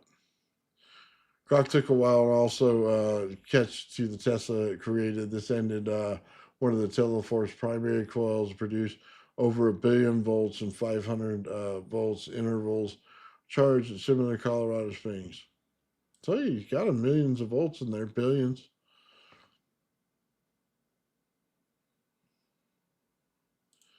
Like a burden, high voltage wire, you can handle it with touch. Nice. Right on, brother. Implosion. Got it. Oh, what'd you learn? I learned a lot, brother. I've been studying a ton. I don't even know what to. I feel like I'm back in high school, man, getting ready for a paper or something. I have to write it. Let me just tell you, in order to learn conversion of words or to convert things into what most people talk about, I had to go through every little part of everything and see exactly how I say it versus how most technical people say it. So I like to learn as I do. So as I build these devices and systems, I go in there and put in my words. The AI comes back and says its words. I try to match what's going on, and then I use its words going forward in the correct context. It was not an easy way to do it, most likely, but it is effective, and I do learn a lot. So, and then I test it because they try to tell me some bullshit several times, man. Um, and you catch them right in the act of it, and when you start saying, "Hey, let me see the picture," and I don't want just your words. Let me see the picture, and they can't produce it. We got a problem. And that's kind of the problem we deal with every day, right? This system isn't like this system, or this system isn't like that system. Let's put them next to each other and find out. I'm going to tell you the same. Well, you don't have to believe me. You can just do the test yourself. So, yep. As long as you're creating the correct energy, you're fine. Oh, did something happen? Yeah, something did happen. I had to define how the gravity flyer actually works. Yeah, that's what happened. So I don't really want to talk about much more than that about it. But yes, something did. Uh, Suspending your testing change reaction because of a whole new system. Gotcha. Grok is helpful.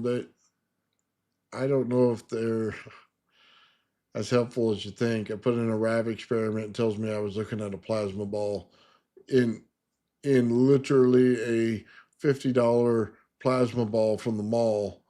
And it's told me what it was. Instead of telling me what the RAV is, it also tried to tell me all about plasma experiments and how it doesn't work in open air. And then you put in the picture of it working in open air and it shuts up.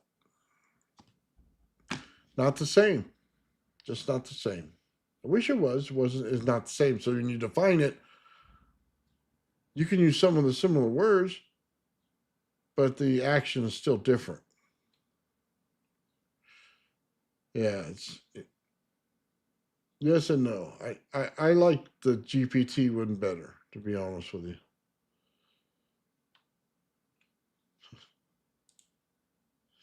you. So many ideas, yeah. Well, dude, Papa Bale's the king of ideas. I'll tell you that right now. I've seen his channel. He tries different things all the time. I'm hoping with this Bedini we could do the same thing. You don't think I understand the resonance between the two and why I suggest using the. I don't have those devices in front of me to check it out. I'll be very honest with you. I don't have that device. I think we talked about this before. I don't have that device. Had I had the device, I would have told you the answer already on the device.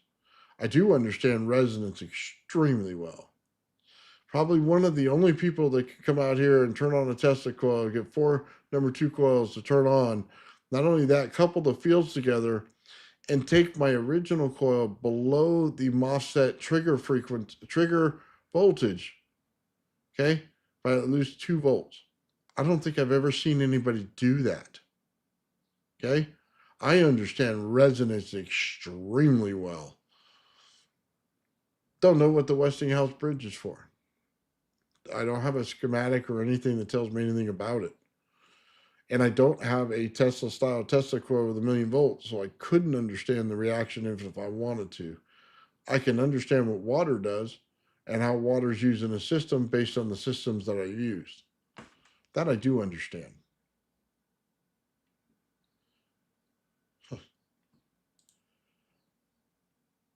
Yep, that's exactly true.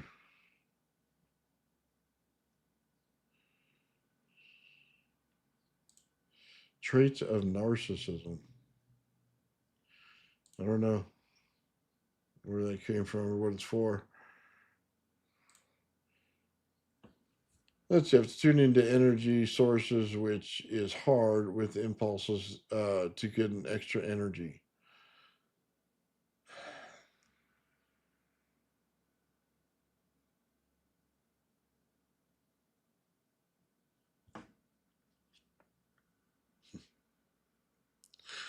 Yes and no. This is why I tell you about high voltage leaching. It corrects for all of the frequencies going on in order to couple them with the environmental frequency all at one time. This is something that you have to experience. When I tell you about using different things to create high voltage, and I tell you about coupling fields and how energy works together, I'm very well aware of how impulses work and how that type of energy is different. But I also understand field coupling, okay? Taking energy from different sources. Again, why I tell you about the aluminum and the copper and the magnets. Why I tell you it's how they fill a capacitor. This coupling is a capacitor. It doesn't care what you put into it as long as it gets filled. This is why I tell you about this stuff in the way that I say it, because I have done it. I have built the field. And I do have the availability at any time I wanted to turn on my gravity flyer and produce the field in it, around it. I've been doing it for about 1.5 years now. And I can tell you to bring your resonance values all in line to control the field that seems like there's no field there in the air. You have to use this method. It's the only way to do it. It's the only way I've ever found that worked to pull the energy in. How do you keep energy inside of a coil once you pull the wire out? Okay? I had a wire down the center of my Tesla coil. I pulled it out. Thing ran for almost a minute afterward. Why? That's just high coupling. I didn't put any more energy into it and do anything else. I was flowing the energy in the room. I could say it till I'm blue in the face if you can't understand it, but I don't know what to tell you. I have used the energy sources together, and I do it all the time. I'm trying to explain how it's done. That makes me arrogant or whatever, I guess. Whatever you want to say, I'm giving you the answer. I'm not holding back the answer. I'm not playing footsie with it. I'm not giving you a little piece here and there. I'm giving the full answer. This is how you do it. I mean, I don't know what else to tell you. You're not going to make orbs in the middle of the sky without it. You're not going to pull off high energy weapons without it. None of that's done with brute force, guys. It's about understanding resonance. If I wanted to go out and create a crowd control device, I could do it tomorrow. This is all about how it works and how you couple these energies and fields and how you move them through sound and other means. I mean, yeah, say it's arrogant, say whatever you want. You'll understand once you build it.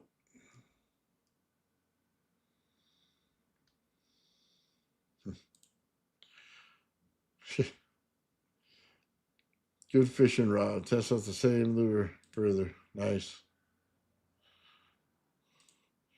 Environmental energy is not causing all the weather and crap that we're seeing today.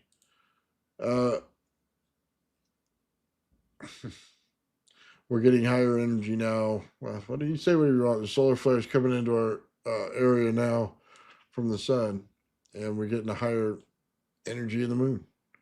You can clearly see it when you see the rings of the moon. They were all there.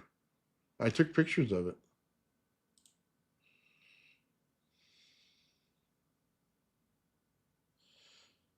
Let's see. You agree, but I don't ask it. The question is if I don't at least have a clue to the answer.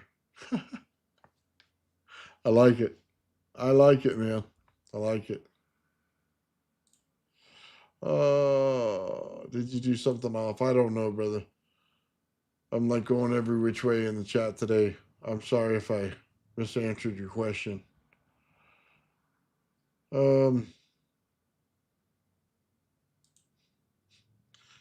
Nice. So yeah, sorry about that.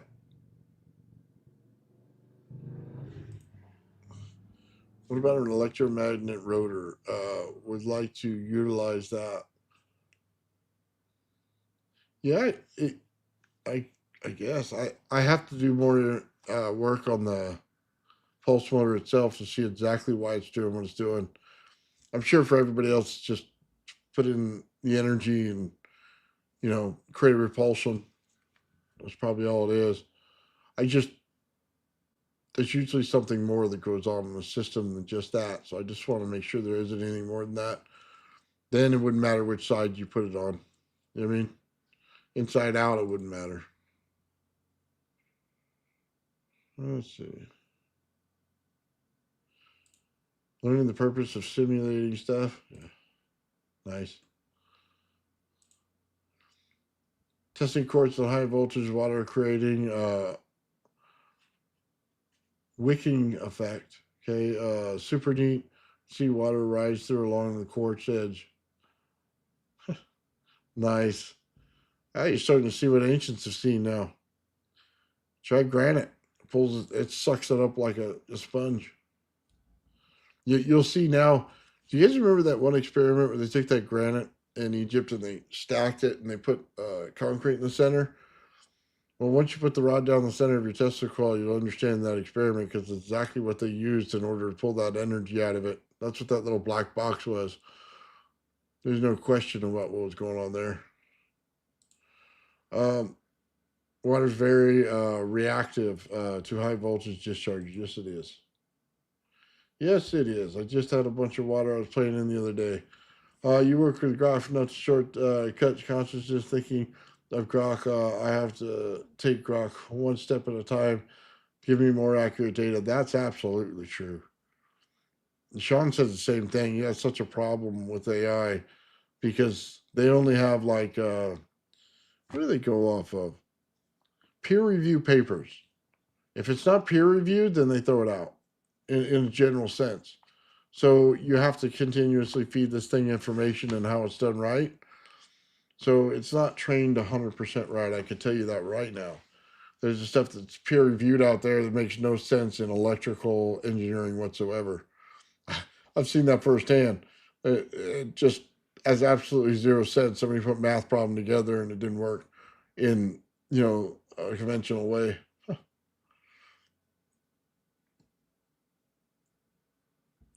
Give your Don't trust Grok giving your brilliant takeaway to Elon. Probably, I don't doubt that at all. Just find it easy to say hello versus just answer questions appearing to know it all. Huh.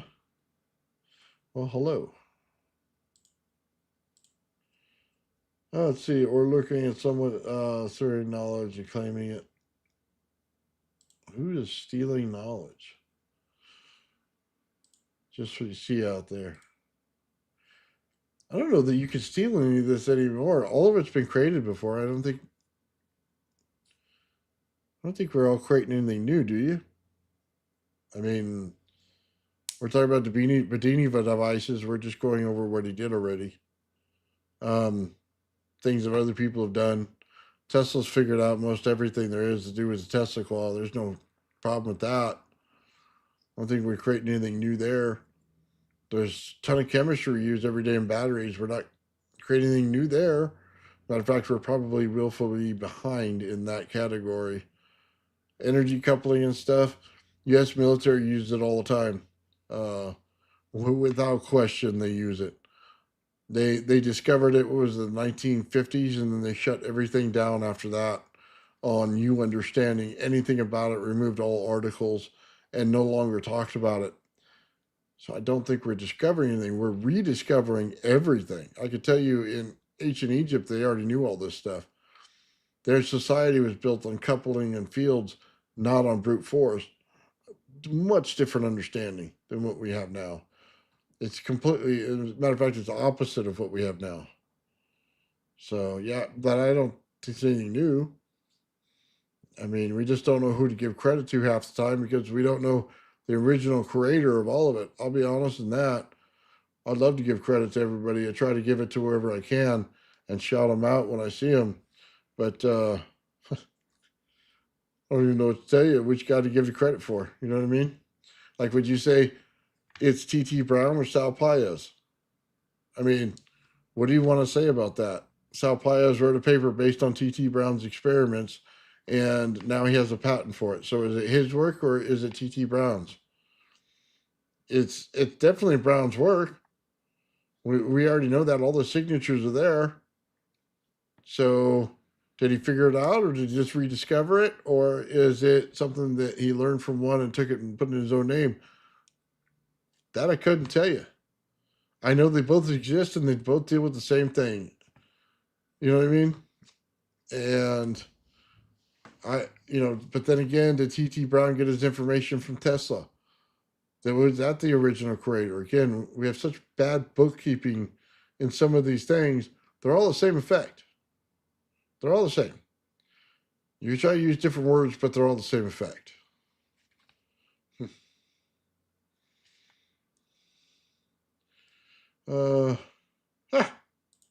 What talking about me? No worries. Right on, brother. Appreciate it. Sorry. Let's see. Call the Westing Stone Bridge circuit. What is found Tesla safe is the key. Nice. Well, share the circuit with me somehow, and then I'll share it with everybody else, and we'll all look at it together, and we'll all decide what's really in there. I'm sure with all the experience we have on the show here that would have no problem whatsoever tearing apart that circuit and finding out what everything is. It's kind of an interesting experiment, to be honest with you. That'd be awesome. Send me an email on it. No one knows it's Tesla safe.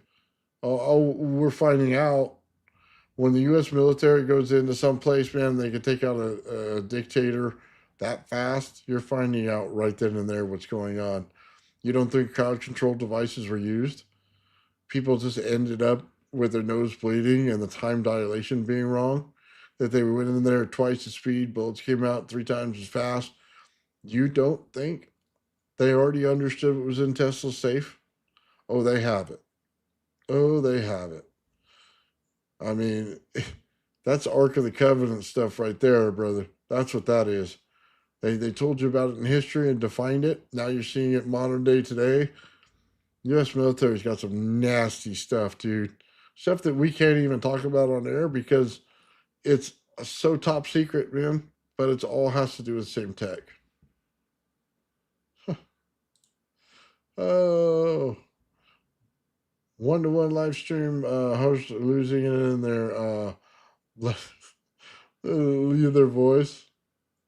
Nice. Yeah, keep up the good work. Absolutely. Grapes out and all, old man Bills, never give up. I don't. Dude, I'm doing my best, to be honest with you. I come out here and try to replicate the devices so that we could do it. I'm interested, once we get done with the main devices to get into the, some of the not so well-known devices, some of the stuff to pull energy out of the air outside. You know what I mean? Some of those devices I really want to be interested in. I was looking for antennas that I could put on top of my house so that I could pull energy from, and where I could shove a rod in the ground where it doesn't interfere with other things and pull energy out of the ground, and then just make a capacitor and pull out radiant energy all day. So I've been looking into that one too. That's why I had the fish tank idea that I can make that field and show how it works. So I'll move that mic a little closer just in case. I made sure I turned it up for this stream too, by the way. Hopefully that helped. I know Dispatch mentioned it to me, and I've been turning it up, so hopefully it's been okay. Yeah, always build to get better. Well, I'll be honest with you guys. It may not seem like it, but I listen to everything everybody says, and I try to do my best to make things work that way. I mean, that's what I do, guys. I'll be honest with you. I'm in retirement. I could be sitting here eating ho-hos and ding-dongs and, you know what I mean, eating some bag of chips and some soda pop and watching TV all day, but I choose to do this. I enjoy it a lot more. And I don't know why. Maybe it's just, something like same things in every one of you guys are, experimenting is fun. That's why I do this. I No other reason, man. Don't need to get rich. Don't need to get famous. Don't need to do anything else. I just like hanging out with people that do the same thing I do, and then try the same experiments I do, and then try to explain them the best I possibly can, so that somebody else may replicate it. That's what I do. That's what I enjoy doing, man.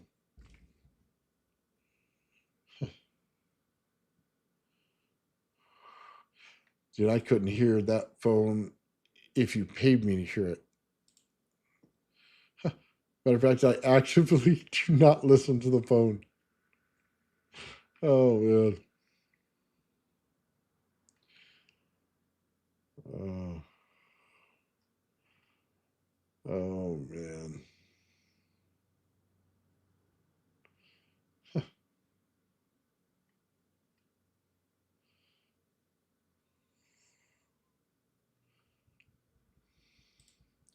Can you use an on-load tone generator resonance frequency of a coil? No. Resonance is an oscillation. It works inside your system. You can use the tone generator to create the first one, but the second tone has to come from a second device so that you can put them in oscillation together. One tone generator will not make resonance. That's why one speaker will not tell you the true answer when you put the salt over the top of the plate. It won't give you the true answer of what that actually is. It'll give you a frequency, yes. It will not give you a resonance frequency. Yeah, it requires two speakers. Resonance is one of the most important things in the world.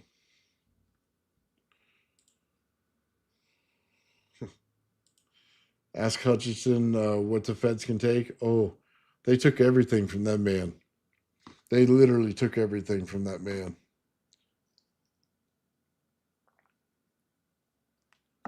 Yep. Took it from him, man, never gave it back, and he probably would never was the same afterwards either. I'm sure that they might have got medieval on him, if you know what I mean. So, uh, Newman Rutan showed a motor the silver coils, only 1 ohm resistance, wires driven to 15K, steering pitches and magnetic field. Would love to use that. I would love to use silver on a coil just to show the difference.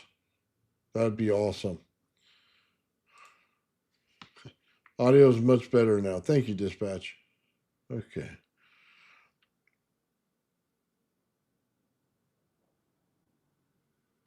Okay, now I think I'm getting caught up with the chat. Okay. Right on, brother. Yeah. Try to do the right thing all the time.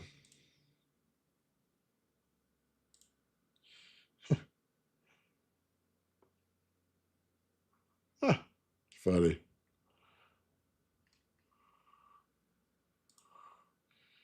Alexei, what's that? Popoff? Did I get that name right? Popoff? I don't know who that is. I mentioned Joe was bragging about how much bank you all are making someone else live. It's nothing against you, but who's making all the money? That's what I want to know. I don't make a lot of money, guys. I give you for instance, okay? I had 2 people buy coils in the last month, and all of that money went directly into experiments. So I went over to Amazon. I'll just tell you, okay? Like $500. Went over to Amazon. I picked out 5 pounds of wire. Okay, we're at $150, $160 already. Okay, I went out picked up another 5 pounds of wires on top of that, and then I got miscellaneous different things on top of that. So we're already at like $300. The miscellaneous stuff came out to another $100, so that's $400. Okay, and then I went around and I picked out various things in the local area in order to buy them. And I picked up a fish tank. I picked up cutting board, just things like that, right? I go down to the Home Depot, pick up some wood. All of it got used in my experiments, right? Every single bit of it. I wound all my coils for my Bedini. I got the wood for my Bedini. You know what I mean? I put it all back. Guys, I don't have a whole lot. I mean, as a matter of fact, I just went into debt to buy DaVinci Resolve in order to clean up the videos that I make, in order to get everybody's faces and everything and the restoration on their videos to look a lot better. I just went into debt to buy that. So yeah, I'm sorry if Joe's doing that, man. That's not what's going on here. Bernie will tell you I'm broke as a joke. So yeah, not making a lot of bank. I understand. That's, you know, if you said it, then that's what he said, and I'll have to talk to Joe about that. But I haven't seen that anywhere, and that's not what goes on here. Oh, yeah. Now I did, to be honest with you, I did pull some money to do my flooring in here. Okay, I spent about $400 of my Christmas money, and then I spent $100 out of one of my Tesla coils that I sold to put the flooring in my studio here. So I did do that, but I don't think that was very big compared to all the stuff that I build. So sorry about that if that's what. Yeah, no, it's fine. If that's what's going on, be honest about it, man. I have no problem with that. Just shine the light on it. Let me know, and we'll make sure we correct it. Because I don't need that getting anywhere out there in the wrong place, man. Because that's not what happens here. You know what I mean? So, but thank you for absolutely telling me that so that I can address it. Thank you.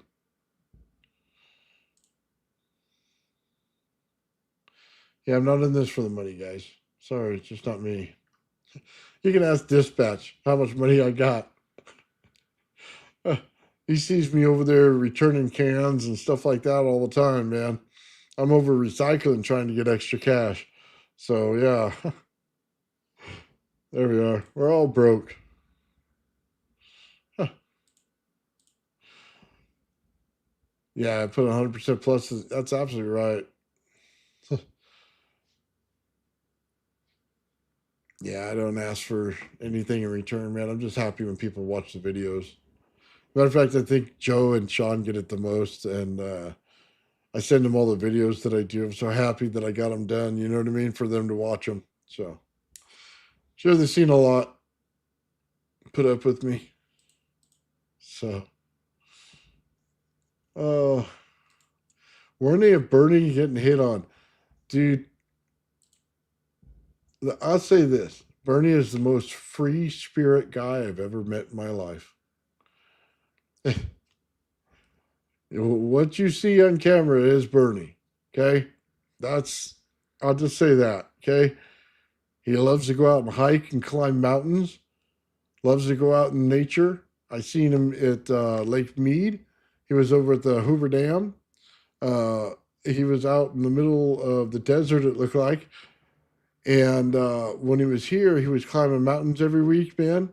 He Every time he got my son to go out with him and climb a mountain, that guy is full nature, man, full on, you know, going out and doing things. And he literally goes, "Oh, I'm gonna go climb that mountain today, Nathan." And then he goes. Biggest free spirit I've ever seen in my life. Huh. Oh, wow. Bernie cracks me up, man. Yeah. Yeah, but the coolest guy in the world. Like, he came in and he met my wife and my kids and stuff like that, right?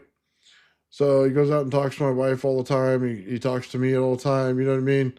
Um, he communicates really well, you know, with the rest of the family and how things go. Never an issue, never a fight going on in there. Always smooth, man. I'll tell you what though, the dude eats like 5 times what I do, okay? I'm not even joking about that, man. He he eats a lot, bro. He comes in and he devour everything if you're not watching. And then when you turn your back, man, it's all gone too. Guy eats a lot. It must be all the mountain hiking or something he's doing. But wow. That was impressive to see. And I'm a big dude, man, so I don't even eat that much. So and he don't put on a single pound from it either. So anyway, yeah, you'll see him in his mountain climbing videos, man. And he's going up there all the time and checking out the view. I'll be honest with you, got a great view of all the lakes around my house. Um, that was kind of cool to see, to be honest with you. Y'all need to hit the yoga mat. Oh, dude, I went out and walked today. I went out and got some walking going on, man. Uh, Gotta lose some weight here, so yeah, yeah, Barty is awesome, man.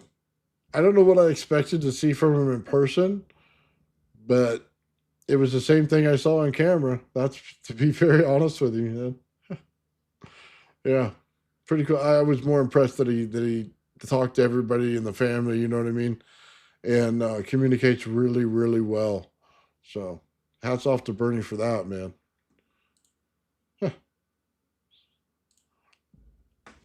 Yeah, climbing mountains, man. I wish I was still 19. I could do that. Huh. But always a motive in mine is not hate, just saying, imagine money and love, things forgives for me, folks. Yeah, no, it's all good, man. All good. It all works itself out. I always feel that way. I always try to help out, man, whenever I can and do things and you know what I mean, help people get through things if I can. You know what I mean? But it's all good. I don't think I'm gonna make any to sell, I'll be honest with you, Paul. Um I don't know. There's a lot of people out there that sell little small Bedinis all the time. You know, what I mean, on their Esty page, and they do really well. I have probably no interest to sell one of these things. To be honest with you, I just want to do this. I did the Tesla coil so that everybody could do the one wire energy, and even that's probably coming into an end here soon. I'll just make them for myself again. I think I'll just sell some t-shirts or something. You know what I mean? But I think I'm getting close to the end of that as well. But it's all good, man. I don't want to sell something to somebody, you know what I mean, and they think it's something it's not. And we had some stuff go on, man, because these things oscillate with everything. If you watch the show, you probably understood the testicle already. If you didn't, it's kind of hard to understand it sometimes on some of this, and they're finicky. They're not for everybody, so it's all good. Huh. Hey, you ain't got to apologize ever to me, man. We're all good. Never have to apologize to me for anything. Never, not one time. I got real thick skin, brother. You should meet my wife. That'll straighten you out. You'll never apologize to anybody again after that. That woman, man, wow. She sure does tell you like it is. I wouldn't have it any other way either. Um, where did the Abby Normal as a team come from? I've heard of it 25 years ago. Awesome. Abby Normal was actually the brain in Young Frankenstein. I don't know if you remember that movie. Um, that's where that the name came from. But the guys that are in that group, you know what I mean?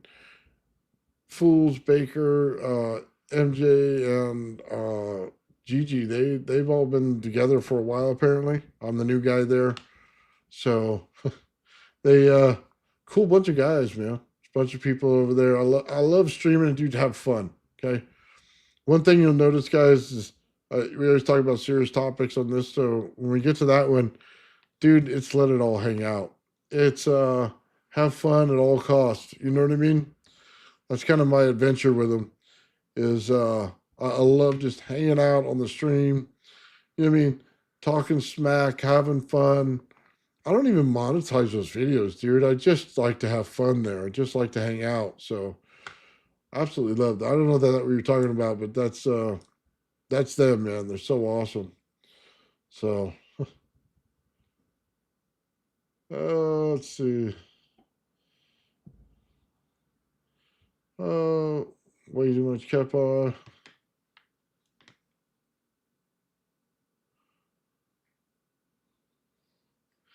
Uh,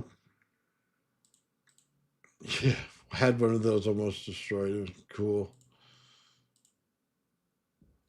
Yeah, it was funny, dude. We were sitting up there doing the live experiments and stuff, and I was taking a cantaloupe and I cut it in half, right? And I was joking that my melons were overly ripe because I tried to cut the center out of them, man, and one of them just pushed through, and it was rotten, I guess. So I was laughing my butt off, man. I put these little things, little blow things that make the little noise and have the little streamers. I put them right in the center, man, and held them up. Showed them my melons. Thought it was absolutely hilarious, dude. They made a video of it. It was funny as heck. So, um, yeah, just having fun, man. Just having fun. And I told him before the stream, man, throw it all at me, man. Have some fun with it. You know what I mean? Um, don't ever take it too serious. Even though what I do is serious when I put the voltage in water and stuff, I like the stream to keep going and having fun. So let's see. Oh, you guys are Joe's quite upset.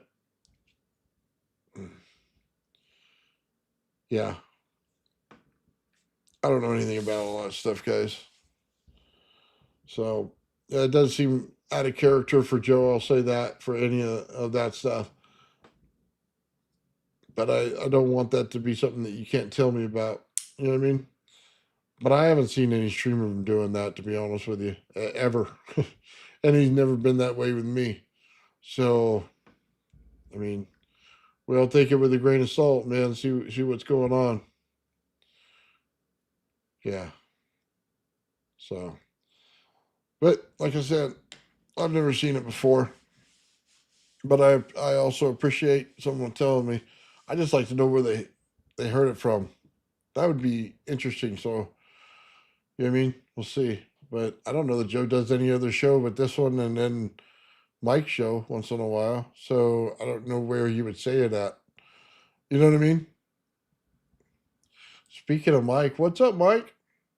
You know what? I've been watching Faraday's channel and I've been trying to find his secrets. The hard thing is most of it's in membership. But I did find a video today. Shout out Mike there. He used the Renegade device. It was the green one in the suitcase. And he was talking about the switch that he got from the automotive store, Princess Auto. That's where he got it from. And that it was making a lot of sound in there because it was a spark gap switch. And it was the 5-prong switch, not the 4, 12 volts, 40 amp switch. It's an automotive switch. And it gave me all the information I need to know about it. So, no, it was quite an interesting video, and I appreciate you for that, Mike. Watched it just today because I was trying to figure out that switch and what you're doing with it.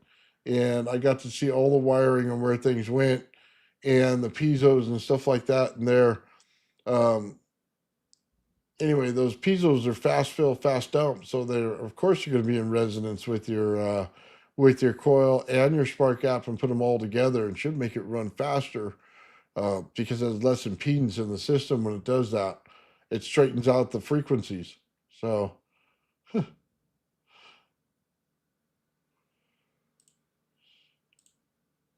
yeah, I watched that one today, man.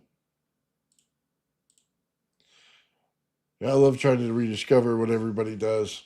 You know what I mean? Because I get yelled at for schematics all the time. Fair enough for Mike. He said that he had his schematic in the what was it, Patreon section or member section of his channel.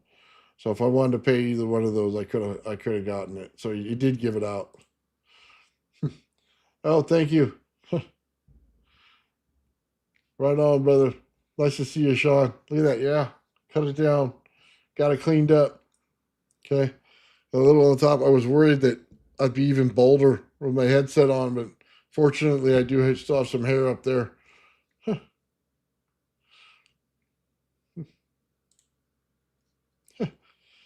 Love it.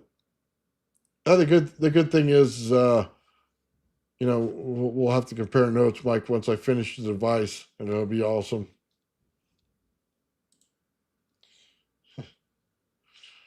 Sean's awesome, man. He sent me a bunch of those glass tubes and a little cutter so that I can do the same experiments he's doing.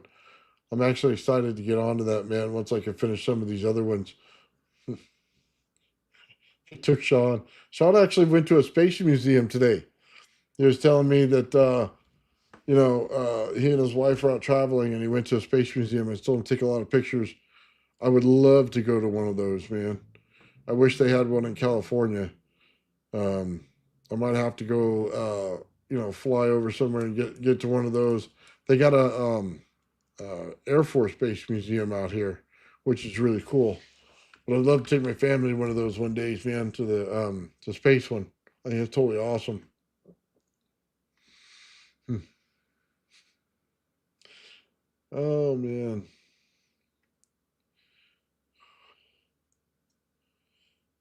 Yeah, I'm gonna stay out of that whole conversation between them two. And yeah, Joe and I will talk off air. So no, that's cool, Sean. I hope you had a good time over there, man. You seen my test run? Oh, I'll show you that again. In case anybody hasn't seen it.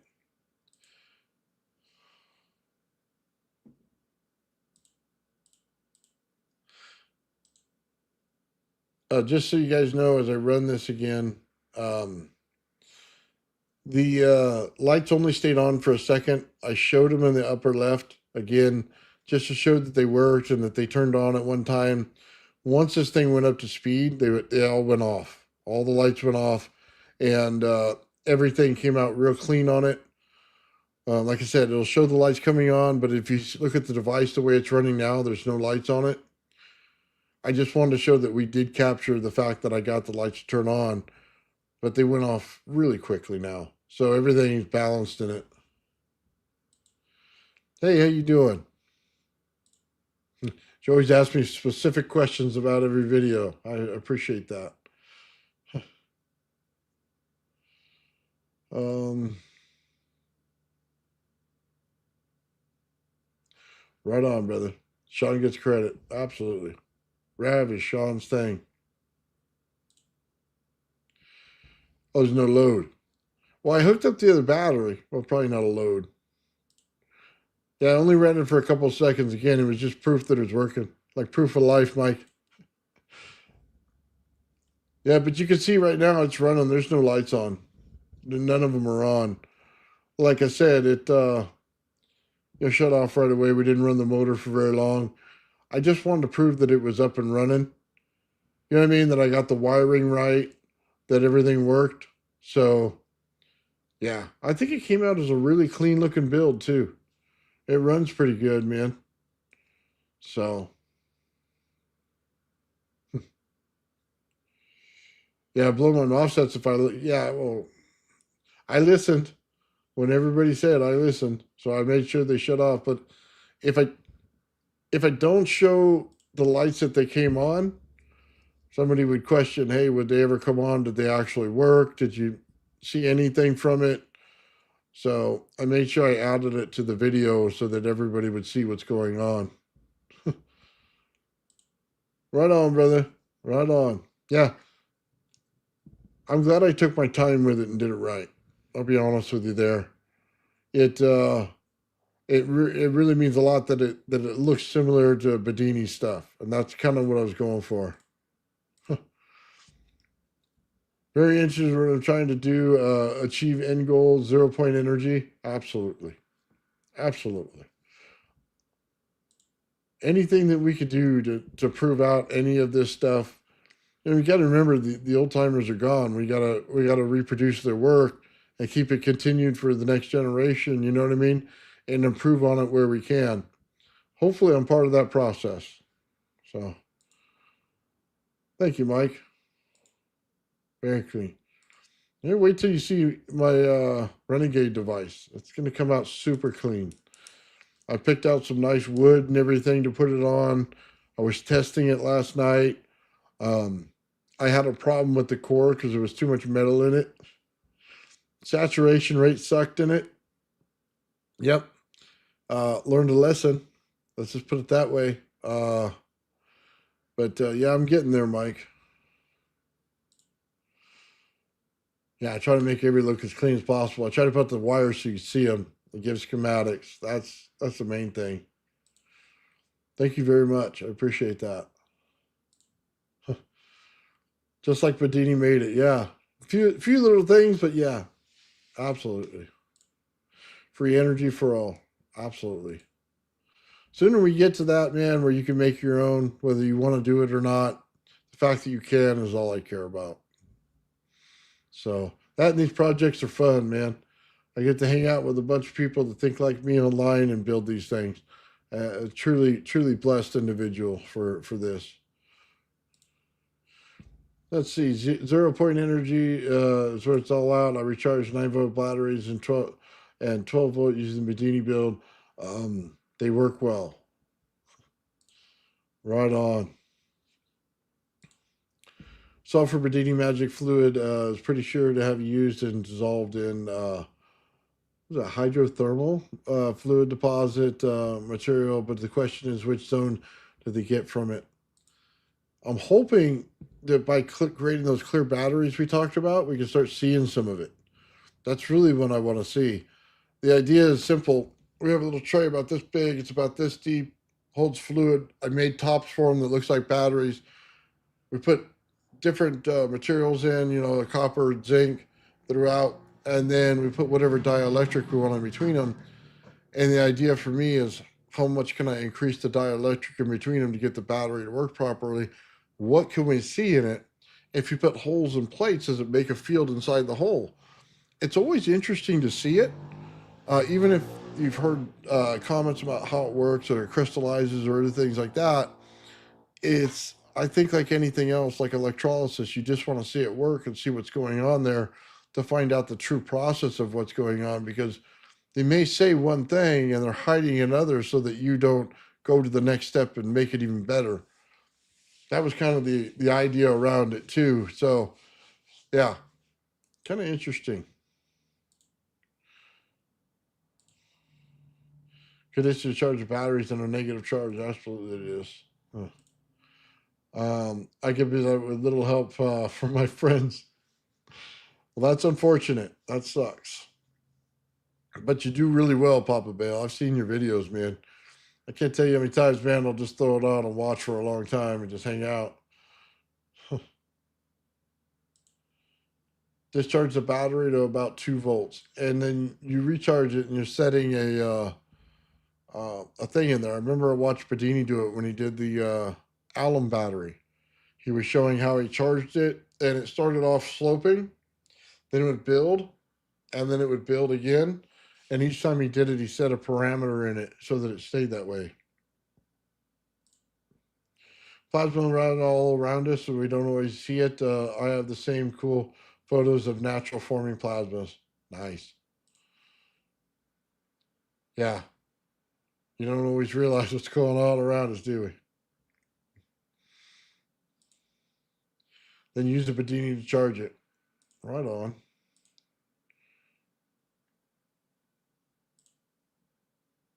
Joe Crocker.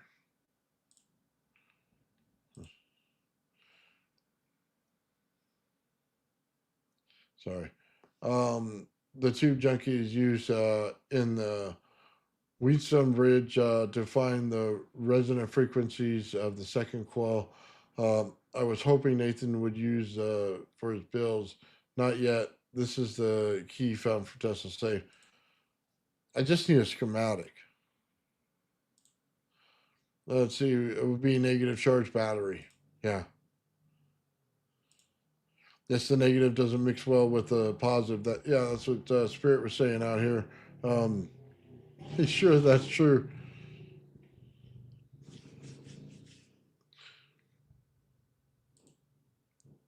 But you said there should be time in between. Yeah, I want to see the difference firsthand. To be honest with you, it's another reason why we want to create the clear batteries. God, those people on those motorcycles behind me, dude. They just need to go away from my house. Go up the street or something.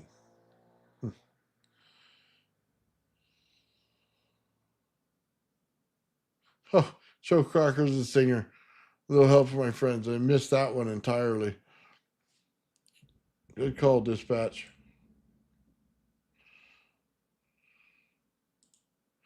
That's it. If you don't, it would kill the battery. Yes. I've heard about that. I'll be honest with you. I'm going to kill a battery in doing it. Again, I know there's things you shouldn't do, but there's things I want to see done. And there's always something to learn from it. Okay? Not that I want to blow up batteries in my garage for a living. I'll probably do that one outside. Which is why I said batteries for primary running spinner and changing inside. Yes. Solves the issue. Let's see. Have you tried different quart types in your experiments? So Joe made an awesome experiment where he took a piece of quartz and he put a rav in the center of it. He had to drill down a little bit and get it in there. But what it did is it created this cool prism of light that comes out of it and lights up everything around it. One of the problems is with quartz is you have to have the right frequency. So you need to find the resonance frequency of the quartz. Putting quartz in water helps. Okay, it allows you to see the frequency because once you'll be able to pull a voltage and amperage off of it, it'll give you a frequency like a DC will. So if you could do that with any of them and you can find any part of the frequency, you can match the frequency and get them to start up on their own. It's kind of hard with some of it. It takes a lot longer to get an oscillation into a piece of quartz than it would anything else. Trick Mike said to use before was to take a piezo buzzer and put it against a piece of quartz, and whatever particular side it's on, it should put off a frequency. And when you match that frequency, it should have a reaction in the piece of quartz itself. So that's one thing I plan on trying. And see if we can get that, then we have it. I know some of them already put off voltage, amperage, and they put off a frequency. That's why you feel different while they're around. In water, it amplifies because it's able to take that and put it out like a capacitor would. But I want to see a higher effect out of it, like most of you do. Frequency is very important. Resonance frequency is the most important thing I think that there is.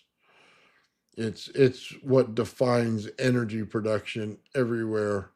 When hit, everything cools off and reduces problems in your system everywhere.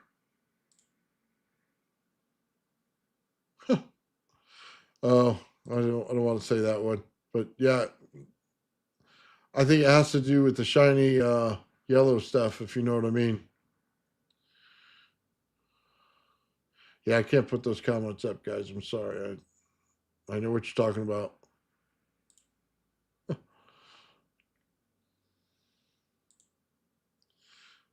Oh man. Yeah, I think we're all on the same page there. Huh. Yeah, you can't do that, and you can't talk about it. And for those who do, we don't find them later on. Uh, I'll just say that and stay away from the whole subject, guys. Um, yeah. Anyway, for our coil, man, we need to create a snubber. Okay, we're gonna charge a plate to see what it does. Okay. You can add a potentiometer to adjust everything. We can power inverter for a light. I had mentioned that Mike had that cool switching device, which he put in line with his piezos and is able to light up that LED light. Came out really bright. I like that. I also seen him use a power cell inverter from a solar panel. Also, an inverter would be good. Let's see, we talk about harvesting coils, using extra coils, put one at 45 degrees to the Bedini, see if we can't use it to pull energy out. Use caps in parallel, not in series. A glass core or a crystal core would turn out really well. We'd have to see what that does, especially going into negative energy, and then try separating a MOSFET and see what it does from the system. That was another idea that we came up with today throughout the stream. I think honestly, those are all great ideas. I want to see the piezo's in action because I've done it on my Tesla coil. I can amplify my Tesla coil with piezos. It'll double the voltage. So yes, I want to see that in the coil. Also, Sean and I were talking the other day in energy conversion in the Tesla coil, how I put one rod down it. Maybe creating a plastic cylinder with the holes in it. We can put multiple rods down there, and maybe we can get it into the hertz frequency. And I'm curious to see if that's possible, because if we can get it anywhere close to the hertz or down to the 100 kilohertz, which I think I hit 160 last time, I put one Tesla coil on top of the other. So I wanted to try that too. I did make a core for the pulse motor, and it is out of plastic. It's out of PLA. And what I did is I took the diameter of the rod, and then I did it multiple times. So it looks like just multiple holes. And then I'll just drill them out slightly, and I'll put every rod in there so they're separated with mathematical precision in there, and it fits right in the core of it. So it won't let it saturate as much or as long of a time as it did before, because I had a real problem with that, trying to start that up in a basic configuration. So kind of a mess. So I'm starting to learn with the heavier core or the winding on there. It's got to saturate no matter what you do. So I could see why the piezos would be helpful in that manner for sure. Let's see, whole color. Excuse me, I said all those words wrong.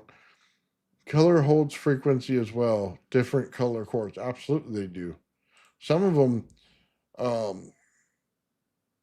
Oh, what was it? The purple one, the quartz with the purple in it. They say has what radioactive stuff in there, something like that.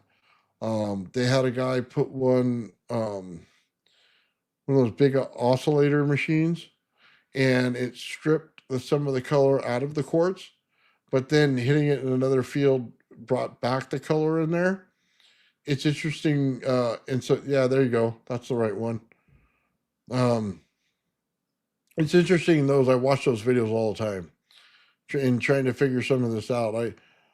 I truly believe that the crystal is the answer to a lot of stuff in how the earth works and stuff. Definitely the perfect oscillator. And they put off beat frequencies when they get working together, because different sides of the quartz come up with a different frequency. So if it's six-sided quartz, you may have six different frequencies inside there. So you have to watch out for any one of those, and any one of those could be a higher frequency or whatever. But when two oscillate that are off frequencies, you get a beat frequency, which is totally awesome, which means that it can do the mechanical work inside that crystal by itself. So instead of drilling it or something like that to pull the energy out and see it light up, you just need a beat frequency to develop inside of it. It's like a burst of energy every time it goes off. And that in itself will put pressure inside the quartz that's already there to do it. You don't need external pressure to it. So there's a lot more to those crystals than people think. And you can store information in there and how you build them and how each thing is built. We're learning with the RAV how to build out different things. So I think that's not too far off in the future. It's a little bit different than everybody thinks about things, but it would make sense if your society was underground for a long time and you had to use rocks and minerals and stuff a lot. You'd probably be 100 times more advanced than we are in understanding some of this stuff. And you'd understand, you know what I mean, like granite and the quartz in granite way better than us. I think it's a lot more interesting. And we've we've talked to Liz from, she has past memories in Atlanta and stuff like that. And she's always telling us that resonance and quartz were the answer. And every time we turn around, it seems to be true. So shout out Liz over there doing a great job on her channel. But yeah, totally awesome, man. Some of that stuff that they do. And I think a lot of people think it's fantasy. I'd tell you right now, it's not. We've learned we learned a lot of stuff about some of this stuff, man. And it's barely coming out now. Oh, man. Right on, Bit Dispatch. I appreciate you asking everybody for that, man. More likes, the more it gets out to everybody. Um, Guys, here in the next couple weeks, we're gonna have the Bedini video out. I'm gonna be working on that. I throw into the member section, man, some of the videos that I do on it, so I'm gonna continue doing that. I'm gonna show that pulse motor firing for the first time, and then we're gonna go on to the end machine after that. I'm going to show all that in there, but in the next 2 weeks, we should be putting out a nice Bedini video. I'll do some history on Bedini a little bit. Uh, and then also, we have another RAV video coming up. So let's see. Joe said 2 to 3 weeks, 3 weeks max, every 2 weeks, maybe a little over there. We want to do another RAV video. So I have most of it getting put together now, and then Joe's going to do his part. By episode 4, Joe's writing episode 4, man. That's him. So it's all about the light and all that stuff in there and what's going on. And that's just going to be an interesting video in all itself. But we have more rap videos coming out for that. I want to present it in a particular way. And we've all been good at that so far. I want to continue the same way we did it.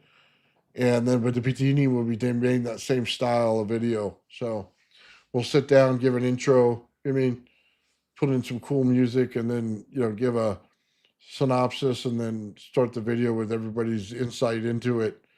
I think it really came out well last time, so that's why I went out and got the DaVinci Resolve, the full version, so that we can make it look super cool and clean it up. You know what I mean? And get the just the videos of what Sean does is amazing. So I want to make sure we get that in full 4K if we can. So anyway, guys, that's all that's going on, man. And then Joe and I will be here on Friday talking about something. And then I'll be on Traveling Fools on Fridays as well, man. Doing some cool stuff over there. I don't know what we got scheduled for this week, but I know Joe probably has a good insight of what he wants to do. And I think we're going to figure out a premiere date and stick to a schedule on that, on the rap videos. So they come out the same day, about the same time. We'll do a premiere on them, and I think Joe's all good with that. And we'll stick to that schedule. That'll make things a lot easier. Everybody be able to find it. You know what I mean? I think that's the way to go. And then, well, that said, man, I got a lot of cool ideas here for the Bedini motor, and we'll run certain Bedini tests for the video, and then we're off to the races, guys. Right on. Thank you for tuning in. I appreciate it. Sandstone Rav and plastic lid. Dude, I saw a lot of stuff on yours, Dennis. Let me pull it up real quick. Give me a second. Uh, uh,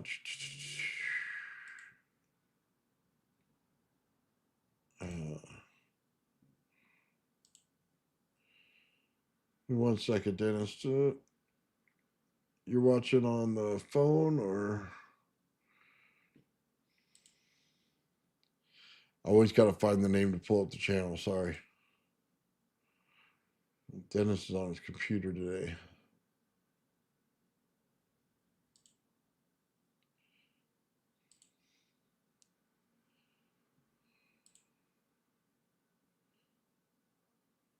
It's on a shorts channel. All right, Dennis, I'll pull it up right now for you before I take off.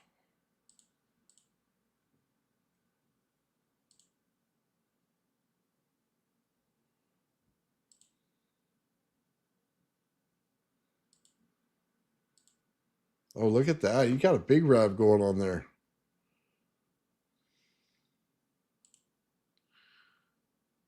Oh yeah, Dennis, you got it going on. Oh, did you see that burst? Oh yeah. See, that's the energy we want to capture right there when it bursts. See, it gets into like a halfway normal RAV. Right there's normal. Oh, it just broke it. Okay, so hold on. We're gonna look at it real quick. Pause it.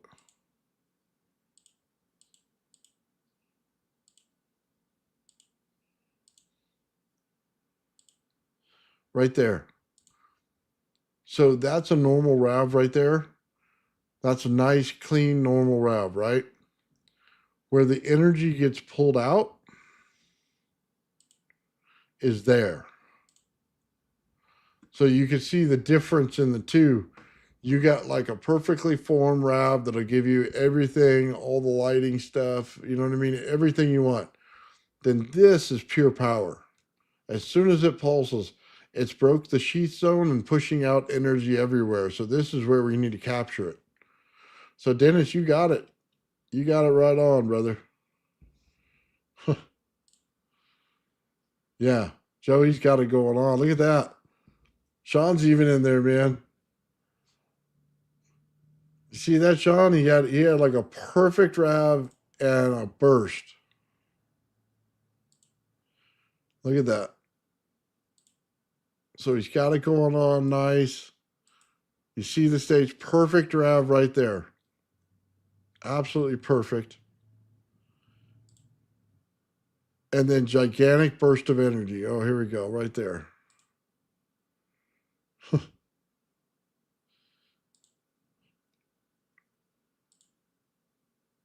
Right on, man. Great work, Dennis. All right, guys, we'll leave you at that. Dennis did an awesome job out there, brother. He's got this thing working, man. Yeah, definitely pulling energy at that point, and that's kind of what we want to look at.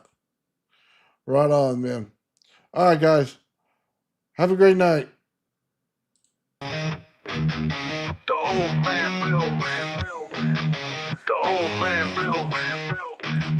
The old man will. The old man builds. The old man builds is broken in the head. People not seeing reality has put them in the red. Where conscious and spirituality been stricken from the norm and replaced with the ignorance of basic magnetic form. The geometry of God keeps running through his head. That's what makes old man builds broken in the head.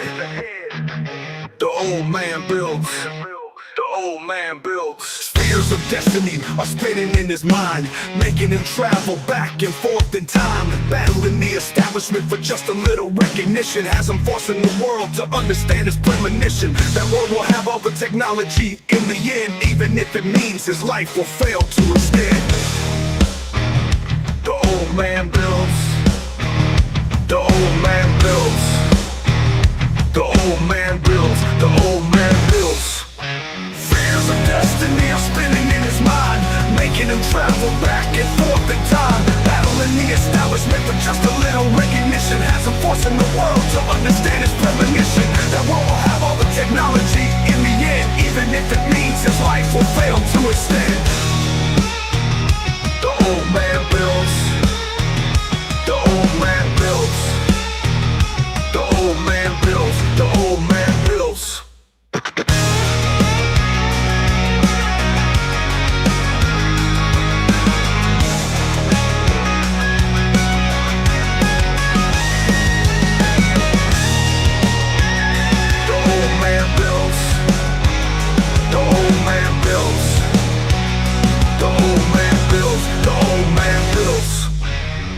Fears of destiny are spinning in his mind, making him travel back and forth in time, battling the establishment for just a little recognition. Has him forcing the world to understand his premonition. That world will have all the technology in the end, even if it means his life will fail to extend. The old man builds.